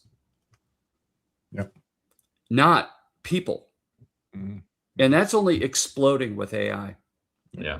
And I'm starting to get really irritated. For example, one of the Right. big. So, John, let me just complete the slide. Okay, here. go ahead. I'm starting to get really irritated by people that are harvesting, clickbaity type things with completely generative AI videos where there's a person narrating, in a box like the boxes that we see here. By the way, we are not AI, just in case anyone out there wants to know. The proof case is when we swear, and if we get enough likes, subscribes, and stuff on this video, I will swear to prove it. That was supposed to be humorous. Right. But the idea is that it's just You need to add a Tucker Carlson laugh at the end of that to make it real. Yeah, the drum snare. So I guess it's just one of those things where it's all a distraction right now, and social media started this whole thing, and it's just not ending. But the amount of highly realistic looking videos that were completely created from workflows that are automated, putting in actors, putting in real voices, all autonomously, and then posting it on various channels, that is going to grow substantially. And I see it. You can tell. You have to squint your eyes a little bit sometimes, but you can see it.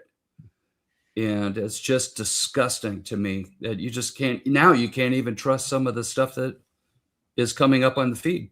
Just be aware that it's getting very, very good right now. I think I mentioned that John Mersheimer, who I absolutely loathe and detest and do not like, I saw a video of his, and I don't like him because he hates Jews. He hates Israel. He's wrong on everything. But I saw a video of his, and I'm sitting there looking at it like he's actually right on a few of these issues. And then I knew immediately it was AI generated because the real John Mersheimer is never right.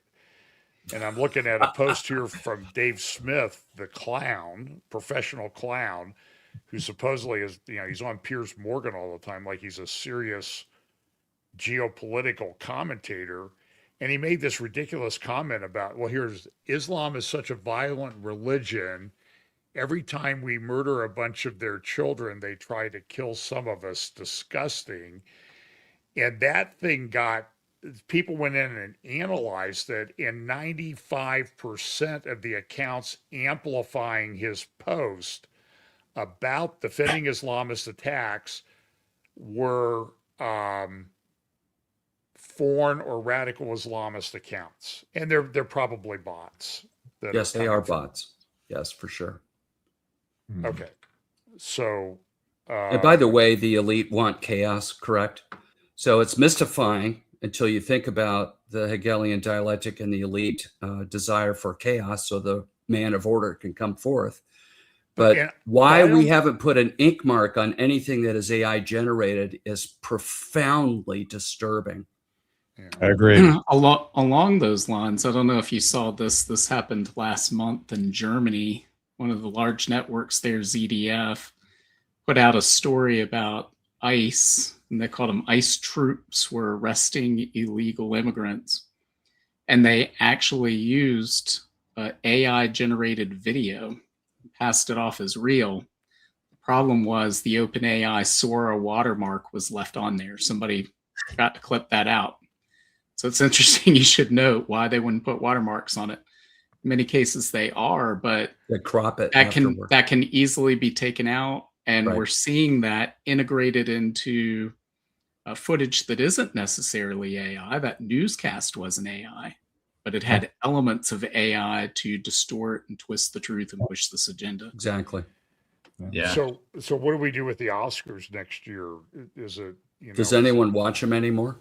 Well, it's sort of a theoretical, hypothetical Hey, question. you know who's really worried about AI is Hollywood, because if you've seen those clips that have come out, and the best one I've seen, I mean, I loved it, where Frodo Baggins goes into the Pawn Star and tries to sell the ring, the one I ring. haven't seen. Now I got to go look for that. I've watch not it. seen that. It is hilarious. But I mean, think about the elite in the sense that they want this deepfake technology because it would be very useful for them, just like what Britt was talking about in Germany. Imagine all the people that are just have TDS super bad, or they hate BB super bad, and they will start making this stuff, and they could have serious ramifications before it's even taken down or debunked or whatever. So, the whole thing with BB having like 6 fingers, or the thing from the other day, that's still going around, So I do see them using that. But was that done by BB, or was that done by somebody to make BB look bad? No, it was a real clip, but it was the shadow, the lighting, all that kind of stuff, So then he came out a day or two later, like showing his hands, but you can see that as being one of the causes for people willingly agreeing to censoring more of the internet, or making it tying your biological imprint, just like we're doing biometrics to log in now to a lot of things, because of that very reason. I'm watching this video. I'll give you $20 for that ring, but I'll call it an expert. Some of this stuff is very good. I actually had a meeting when I was in California with someone who used to work in the Hollywood, he's in a ministry now, but in the Hollywood graphics section in Hollywood. And he was telling me, I can do in an hour would take me weeks to do, an hour on AI generating graphics and everything, just talking it through and refining it. It would take me weeks and weeks or longer to do any of that when I worked in Hollywood. And he said, essentially, there's no future in graphics anymore for that. Or voice. So I sent you that question. So we're going to answer that question. Somebody said, hey, in my design business, I'm supposed to use AI. Is it okay, or am I summoning demons when I do this? So it they is might be okay. doing house or building design or something like that. It is okay to use AI as a productivity aid for work. I do it. I'm using it for software development, but tooling for work is fine. Where I want to encourage our audience to, really be cautious. The red line for me is if you use AI as an AI companion. That's a discussion that we've had multiple times on this program. And where you're confiding personal things to an AI that's memorizing and learning and maybe acting in an inappropriate way for you, because they steer you towards more intimacy. They steer you towards this and that. It's not good at all. And the other red line is, using AI for biblical interpretation or sermon prep. To me, inserting an AI in front of the Holy Spirit in front of your congregation is just very, very bad, in my opinion. Those are the two red lines. But for work, I think it's fine. I know people are recoiling from AI because of all the things that we talk about. But if you're not willing, so here's the other side of this. If you're not willing to work with productivity boosting systems like this, which are absolutely pervasive. And let me remind everybody that even using a browser today is AI generated results for you. You cannot escape it. Okay. So if you do that, you're basically coming out of the job market because, it's just overwhelming how far this stuff has come, and there's really no way to completely avoid it except, being, just saying I'm out, but what are you getting out of exactly? So your peers that you work with, they're using it, they're accelerating their productivity. They're the ones getting promotions. The whole thing is really nasty problem, and it's going to create increasing separation between those that know and apply these tools and those that don't. So there's another economic gray zone coming, and because of these types of changes. And I would add, I think the reason that we continually get this question asked is because sometimes the output from AI seems demonic. And I want to remind everybody of what we've talked about before. We talked about it tonight. These are algorithms created by fallen humans. There's no sentience there. There's no consciousness there. So it's not surprising that some of the material is demonic. Now, think about the internet. The internet, there's a lot of things that are on the internet that I would describe as demonic. Does that mean that the internet is demon possessed? No, it means that human beings, many who were under demonic influence, put demonic things on the internet. Likewise, people who are guided by the Holy Spirit have put the word of God on the internet. So the internet is a tool. AI is a tool. It can be mishandled. It can be misused. It's going to regurgitate what's been put into it. And what's been put into it is the information of the world, of fallen mankind. And so a lot of demonic things are going to come out of it. Now, you could use AI as a tool to summon demons. For instance, we've talked about some of these AI afterlife products and necromancy. This is something forbidden in the book of Deuteronomy and in Leviticus. And so if you do those things, it's not the AI that's doing it, it's the human being inviting the demonic into their lives. And AI is just that in between what people are doing. So again, I agree 100% with Scott. AI is a tool. It's not sentient. It's not conscious. There's no demonic possession of AI. But like fire, if the tool is mishandled, if people don't understand what they're doing with it, they can be consumed by it. They can have their lives destroyed by it. It's really well said. Amen. Britt. I want to add one thing to this idea of using AI for, faith-based, I would say, interpretation, and specifically, sermon preps and study stuff like that. And here's the truth, because you brought up a very good reminder about how AI is trained. AI is not trained with Christian walls. You could start a conversation with AI by saying, I am a born-again believer in Jesus Christ with a biblical worldview, period. Always stay in character and, period. But the problem is the way that AI works, it's been trained to be relevant and pluralistic to all religious systems in the world. And it doesn't care that you're a Christian. And it's been trained to harmonize all world religions, guys. Where do you think Yuval Harari is going when he makes the point AI will consolidate all of the words, the religions of the words, specifically Judaism, Christianity, and Islam, into one religious reductionism?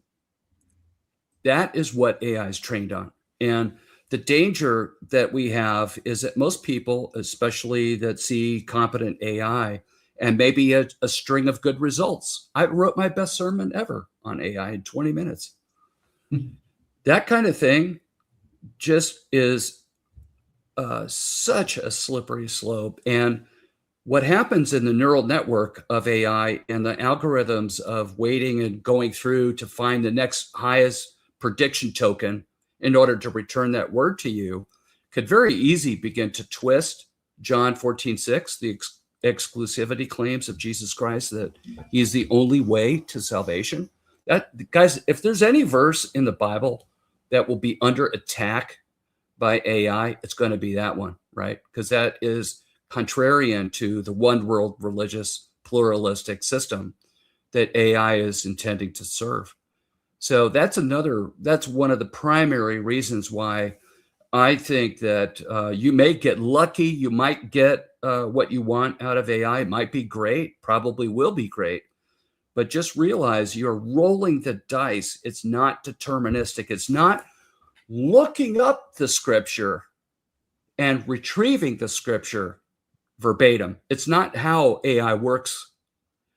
It reads, a verse and then predicts what the next word is. And if you put, words together that are algorithmically, derived through probability, for goodness sakes, not through inspiration of the word of God, an immutable source of the word, you're going to run into problems. And that's what people don't understand about using AI for these types of things. And so I have, really pretty strong opinions about it, Okay. So let's just talk a little bit about tokenization. And Scott, I think you had something you wanted to talk about too. So how does tokenization fit into all this stuff that we see with Board of Peace, Pax Silica, all of this? Or does it? Anybody? Do we lose Scott or not? I'm here, but that's not my question, guys. Go ahead. Oh, Scott was good. Scott wanted to share something at the end, I think. No, I'm done, actually. Thank you. Oh, okay. Okay. I wanted to make sure we answered that woman's question, John, because you gave it to us before show. Yeah. And I did. Okay. So we're good there. Okay. So let's talk just briefly about tokenization, and then we can. Tokenization. Yeah. We're being my proposition in my next book, coming soon to a theater near you, will be about the new world economic system that will be imposed on us to replace the old system based on debt. Debt is the creation of money. That's how money is created in the first place. When people borrow money, when the bank lends it, you sign the contract that puts money into circulation. This debt-based system we know is over, and what's going to replace it will be an asset-based system based on tokens. There's one type of token called a payment token, just like money. You like Bitcoin or Tether. You can send a payment to somebody anywhere in the world, and boom, there it is. They get it instantly, and it's transferring wealth from you to them and vice versa into a wallet, for instance. Well, there's another type of a token that is in play now. This has been set up last year by the legislation and the executive orders that Trump signed, called asset token. An asset token is not a payment token. However, it represents a fractional share of some asset somewhere, maybe treasury bills, maybe real estate, maybe a group of houses or something, or Art. or cars, fleets of cars, whatever. When assets are tokenized in that sense, the value is lifted out. The value and the title are lifted out of that asset and spread it into the cloud, where anybody in the world can buy those tokens, almost like stocks in a sense. But anybody can buy those tokens. Somebody still has to manage the asset, nevertheless. If you have a car, somebody has to service it, even though it's owned by somebody else now. But this business of asset tokenization, this is what's sweeping the world now. That's why Larry Fink said anything that can be tokenized will be tokenized. This is a broad statement. He's intending to do that at this point. So when Trump's World Liberty Financial Organization was talking about payment tokens along the way. Payment tokens based on the one-to-one relationship with treasury bills. One token equals $1, for instance.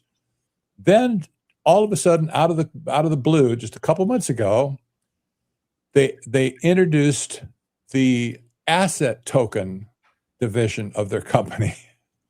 Now they're in the business of creating asset tokens as well. So these asset tokens, I won't explain exactly how it works, but the idea is to lift the value out of a fixed resource and put it into the cloud so it can be traded freely. So in the context of Gaza, for instance, the idea, and they're talking about this plainly, of tokenizing all of the assets, the real estate in Gaza, tokenizing it and spreading it around for people to buy it. They're talking about tokenizing the income off of the buildings and the rentals, et cetera, that'll be occupied by renters and whatever. And they're talking about tokenizing that income stream to spread that around to the internet as well. So asset tokenization has the ability of it's in effect, it creates an asset-based system, not debt-based system. The reason this is important, especially in the Mideast, is because Sharia finance is an asset-based system. They don't allow debt, period. It's forbidden in the Quran. So the Arabs, or not the Arabs, but the Islamic countries of the world are all set up on an asset-based system. So when they said they wanted to be part of the fintech world, in other words, they wanted to be the masters of fintech, financial technologies, they started messing around with years ago with blockchain and Bitcoin, like stuff like that. And now they're leading the world, and they've figured out exactly how to use tokens to monetize stuff. It just so happens that the system that Trump has set up based on asset tokenization is compatible with Sharia finance. In other words, the two economic systems are merging together, not based on Sharia law, but based on asset tokenization. This is very dangerous, but you can understand why Trump has brought all this money from the Mideast, like all these billions and billions and billions of dollars, to invest in our infrastructure here to build data centers, and also to spend their money in the Mideast to do the same thing. So at this point, this new economic system moving forward will be based on asset tokenization, not debt. This is going to flip the world upside down, because you won't be able to own anything. That's the bottom line. There'll be no private property in the system, just like there is in the Mideast right now. So you have all of a sudden 1.8 billion citizens that follow Islam, who are pledged to Islamic finance, who are joining our system that's headed by President Trump and all the tech bros in Washington, D.C., who have set up this whole system last year. All of a sudden, it's one big happy family. This is very disturbing. But however, let me clarify. This is an exciting development for the standpoint of Bible prophecy, because we've never had a global financial system ever. This is a step in the right direction, in my opinion. I don't like it at all. Don't get me wrong. It's confirming, though. It's confirming is what you're saying. Yes, totally. Yeah. So the pace of change is unbelievable right now. And the thing with the Islamic finance the Quran is very clear that Islam followers are supposed to honor Allah with their finances. Very clear, stated multiple times. And they're supposed to practice what it says, financial jihad with their finances. So wherever Islamic finance goes, it takes with it the possibility of establishing a dominion and establishing converts to Islam. So this is a contagion now for Islam around the world. So having said that, that's the simple explanation why asset tokenization now. This is going to be a big thing this year, next year, probably by 2030, you'll see it all over the world. Yeah, this puts a serious amount of bite into the World Economic Forum's prediction, you will own nothing and be happy. Now you could do that with tokenization. Exactly right. That'll be it. Yeah. So it's the selling point that this provides some security, like the, I'm not sure if I'm describing it correctly, your property, your real estate. Titles, anything with a title. Asset. Is a link on the blockchain or whatever that can't be altered. That's right. That's right. Is that Just along have a the, certain key. is that along the same lines where Trump can't remember when he said it, but he was talking about the national debt, and he goes, when you look at all of the assets that America controls and you balance that against the debt, is that the same concept you're talking about? You're exactly right. You might remember that Howard Lutnick, before the inauguration and after, he said the same thing on national TV in 2 instances. He lusted over the property that resources that the government owns. There's 682 million acres of land. Holy mackerel. Imagine all the mineral resources and the gold and oil. The National Park System, Patrick, remember that? Pardon? The National Park System. Yeah, exactly. He wanted to tokenize that. Yeah. And he talked all of it. This is how he did it. I can't, I'm sure I can't speak for him, but it was like this, his hand like this. And he was talking about Elon Musk is going to join him in this project. And he said, looking to the sky, speaking to this reporter, well, the guy, the financial guru, he looked in the sky and said, oh, if we could just get our hands on this $5 trillion asset pool, why we could make 0.25%. That wouldn't be enough to pay off the national debt. right. And I remember that. what are you talking about? You can't do that. But he said it openly.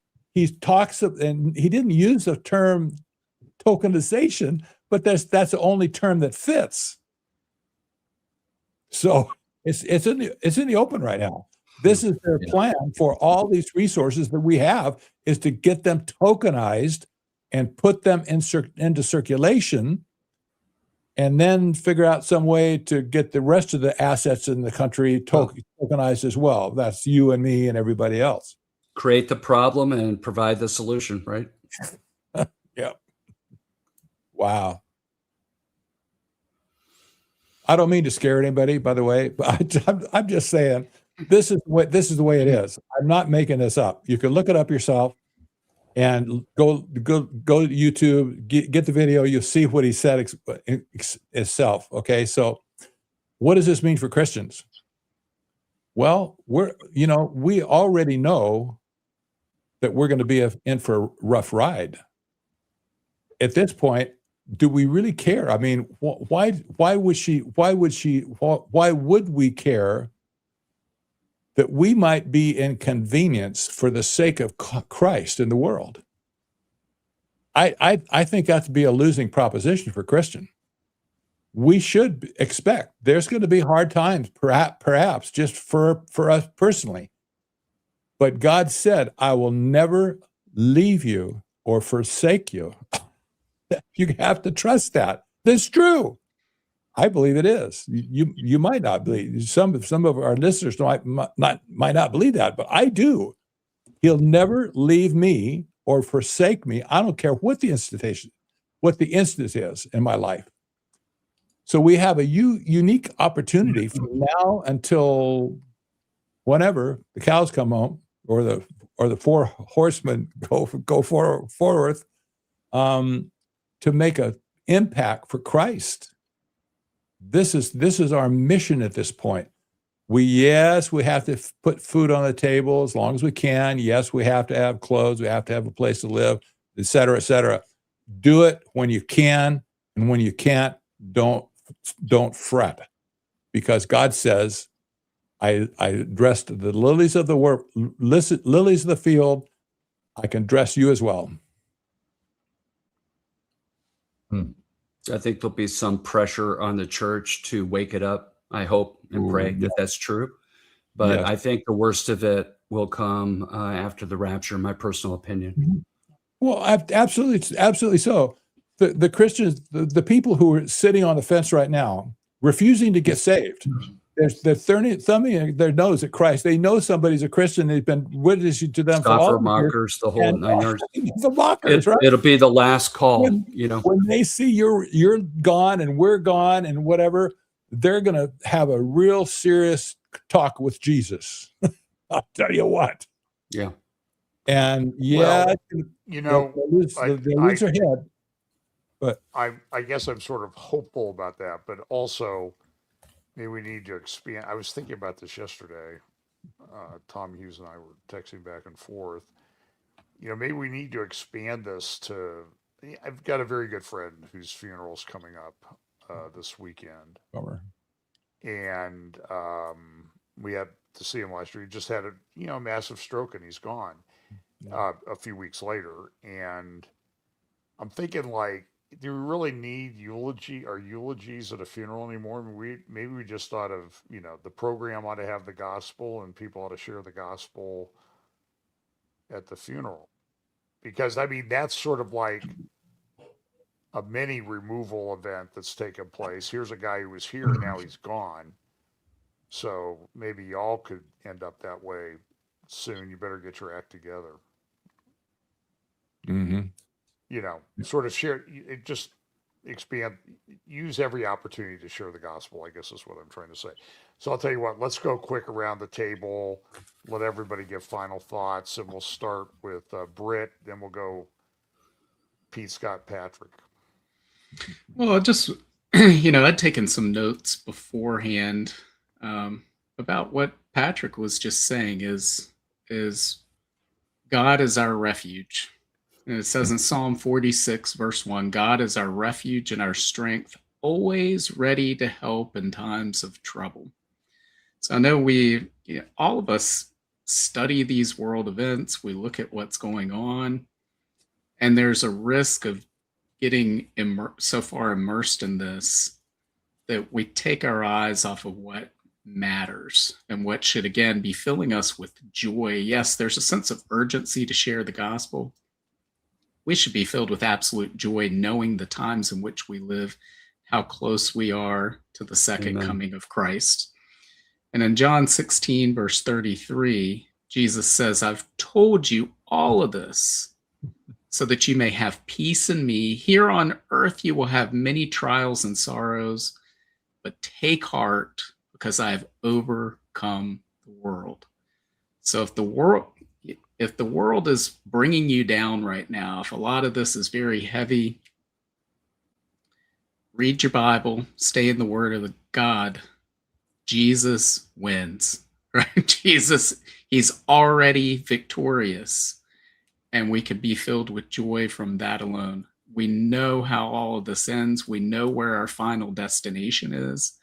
So run the race to the best of your ability. As Patrick said, don't fret about things that may happen in the meantime. Keep your eyes fixed on Jesus and move forward. Amen. Well, echoing what Britt and Patrick have said, I want to introduce this as my outgoing topic.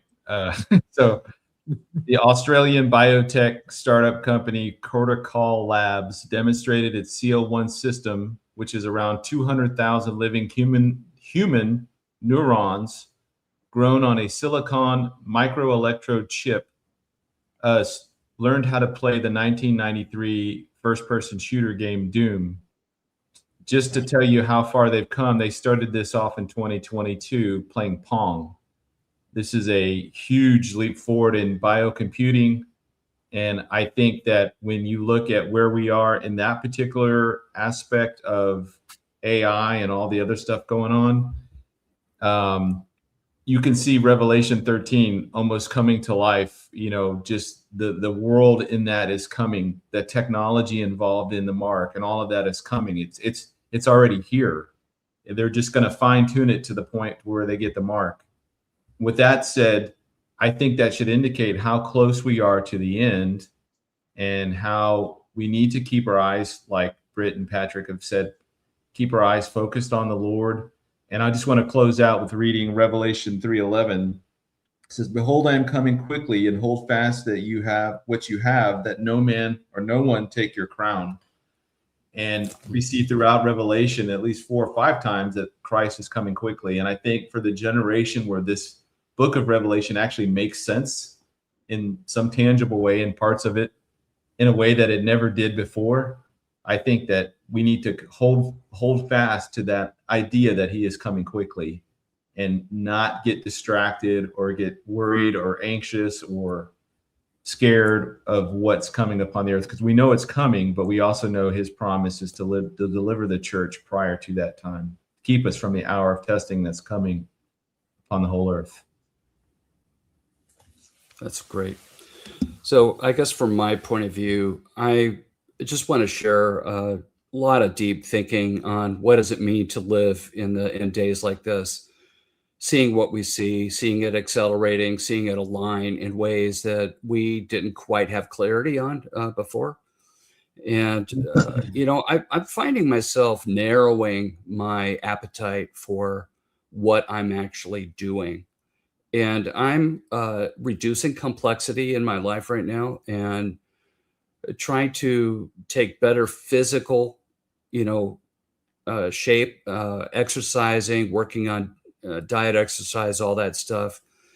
And also, of course, reading the word every day, which I do already, but being more contemplative about what I'm reading, not just the discipline of reading, but to take time in my day just to fellowship with God. And one thing that I made a massive, pivot on was when I have in my morning after doing scripture reading, after a couple shots of espresso, I would add, what I like to do is I like to ask the Lord to be in the planning of my day. Now, hold on, Scott. In the past Scott would push and drive, and I will go so far as to say in the flesh, just willpower and mission and all of that. Now I'm in a season where I'm trying to, realize, wait a minute, that's not the best thing to do at the end of my missional efforts here. It's better for me to actually invite the Lord into my planning and then do what he has told me to do. And the reason why this is so important to my wife and I is because I would push and often, I'm sorry to say, just work 7 days a week, 14-hour days on my projects. I had a very loving elderly woman in my Substack that said, "Scott, you shouldn't do that." And after she checked me on that, which I praise God for, by the way, sis, you know who you are, in Cyprus, by the way. And the thing is, I am not doing that anymore. And now when I'm tired in the evening, I'm actually going to sleep. I'm not zombie watching YouTube anymore. And consequently, I'm stretching, getting 50% more sleep than I was just a month ago. And it's wonderful. And so I'm making this point to increase resiliency, strength, endurance, stamina, relax, mentally, so that I'm not my brain isn't getting scrambled with the news feed, and trying to prepare myself better for some of the things that we know are going to come. Because when it hits, if I'm at the max when it hits, that's a problem. So if I'm at 90% and I have margin to help our following here, the people that follow us, to provide thought leadership to them through my Substack, like the Kitchen Table series and other things, like all of us have Substack, posts like that. If I'm maxed out, I don't have the capacity to help others and to be lovingly encourage them. And so I'm really looking at it now. I think now is the time to have this action plan. I'm making these changes. I've been dinking around with this. These have been locked doors that I've held privately shut from the Holy Spirit's inspection. I'm going to let go and do what I know the Lord is prompting me to do in every aspect of my life, to increase obedience and to enhance maturity right at the right trajectory of our exit.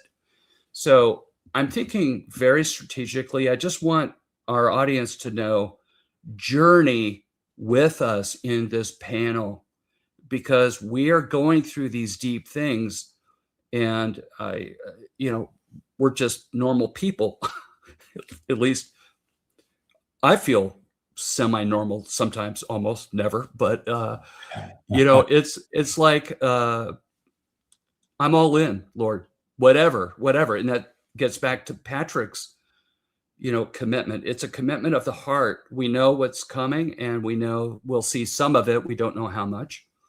But we have to make those adjustments now, because if we wait until it's actually breaking, then we've lost the ability, the plasticity, to be able to serve others and to be loving and to help them connect the dots and to see what's happening and to speak positive encouragements into their life.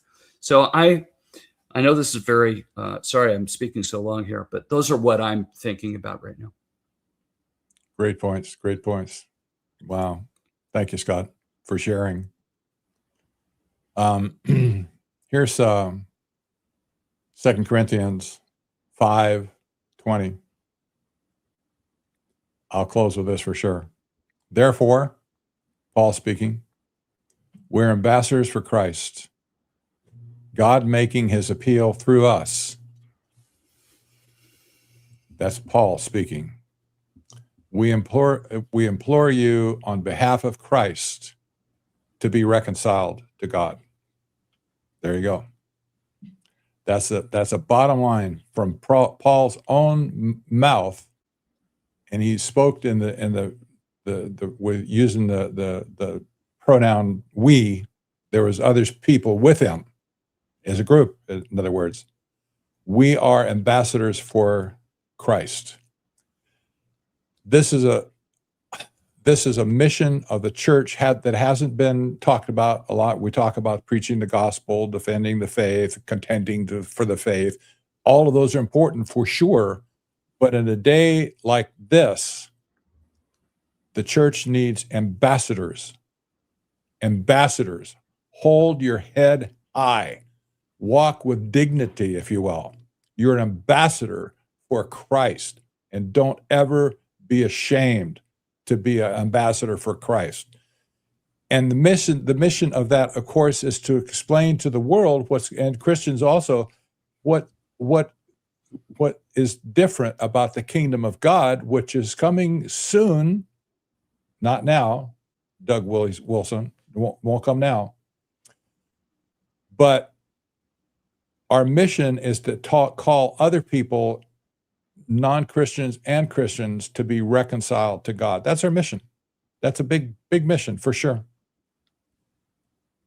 But there's not too many people today that's doing that in the church. Most of the church is defected at this point. Sadly, they've defected to all these other splinters. Mostly the reconstruction crowd and the other people that talk about rebuilding the world for Christ so they can come back again and all that nonsense. This is this is siphoning off active Christians who could be otherwise ambassadors for Christ. If you're not in that position, you're listening to this video right now, and you get what I'm saying, if you want to be an ambassador for Christ, there's nothing at all preventing you from doing that. Christ endorses that immediately, right now. If you want to be ambassador for him, you're appointed. You're already appointed. Go for it. Paul would agree. And your message as you go forth is be reconciled to God. That's the only safe place in the universe right now for you, my friend. And it's for anybody you meet in the future. Be reconciled to God. That's the only safe harbor that there is in going future. So thank you, guys. That's great. Great stuff. Okay, great. Thanks. I'll just share with you, a verse I've always liked. Therefore, my beloved brethren, be steadfast, immovable, always abounding in the work of the Lord, knowing that your labor is not in vain in the Lord. We need to keep that in mind. Appreciate everybody listening. Click like if you want, share, subscribe, whatever. We'll be doing another one of these in a few weeks, and Prophecy Conference at Calvary Chapel Harvest Life in Las Vegas. Pete and I will be there along with Tom Hughes, Kurt Reed, and Billy Crone. That's the Friday to Saturday, the 20th to the 22nd. And I probably won't be speaking on AI, but I have some other things. And somebody asked a question earlier. Does it seem like the U.S. is on overload? And I would say, I think the world is on overload. So it's important, as Scott said, you get your rest, walk away from it every now and then, and, stick with the Lord. That's what's going to last in these times. But pray for those of us who do this, who feel called to do this. It is getting increasingly difficult and tiring trying to keep up with all of the intricacies that are going on. I mean, it's pretty incredible. So anyway, guys, thanks. I'm going to end the stream. Everybody, thank you. And guys, I'll say goodbye on the other side. Thank you all for watching.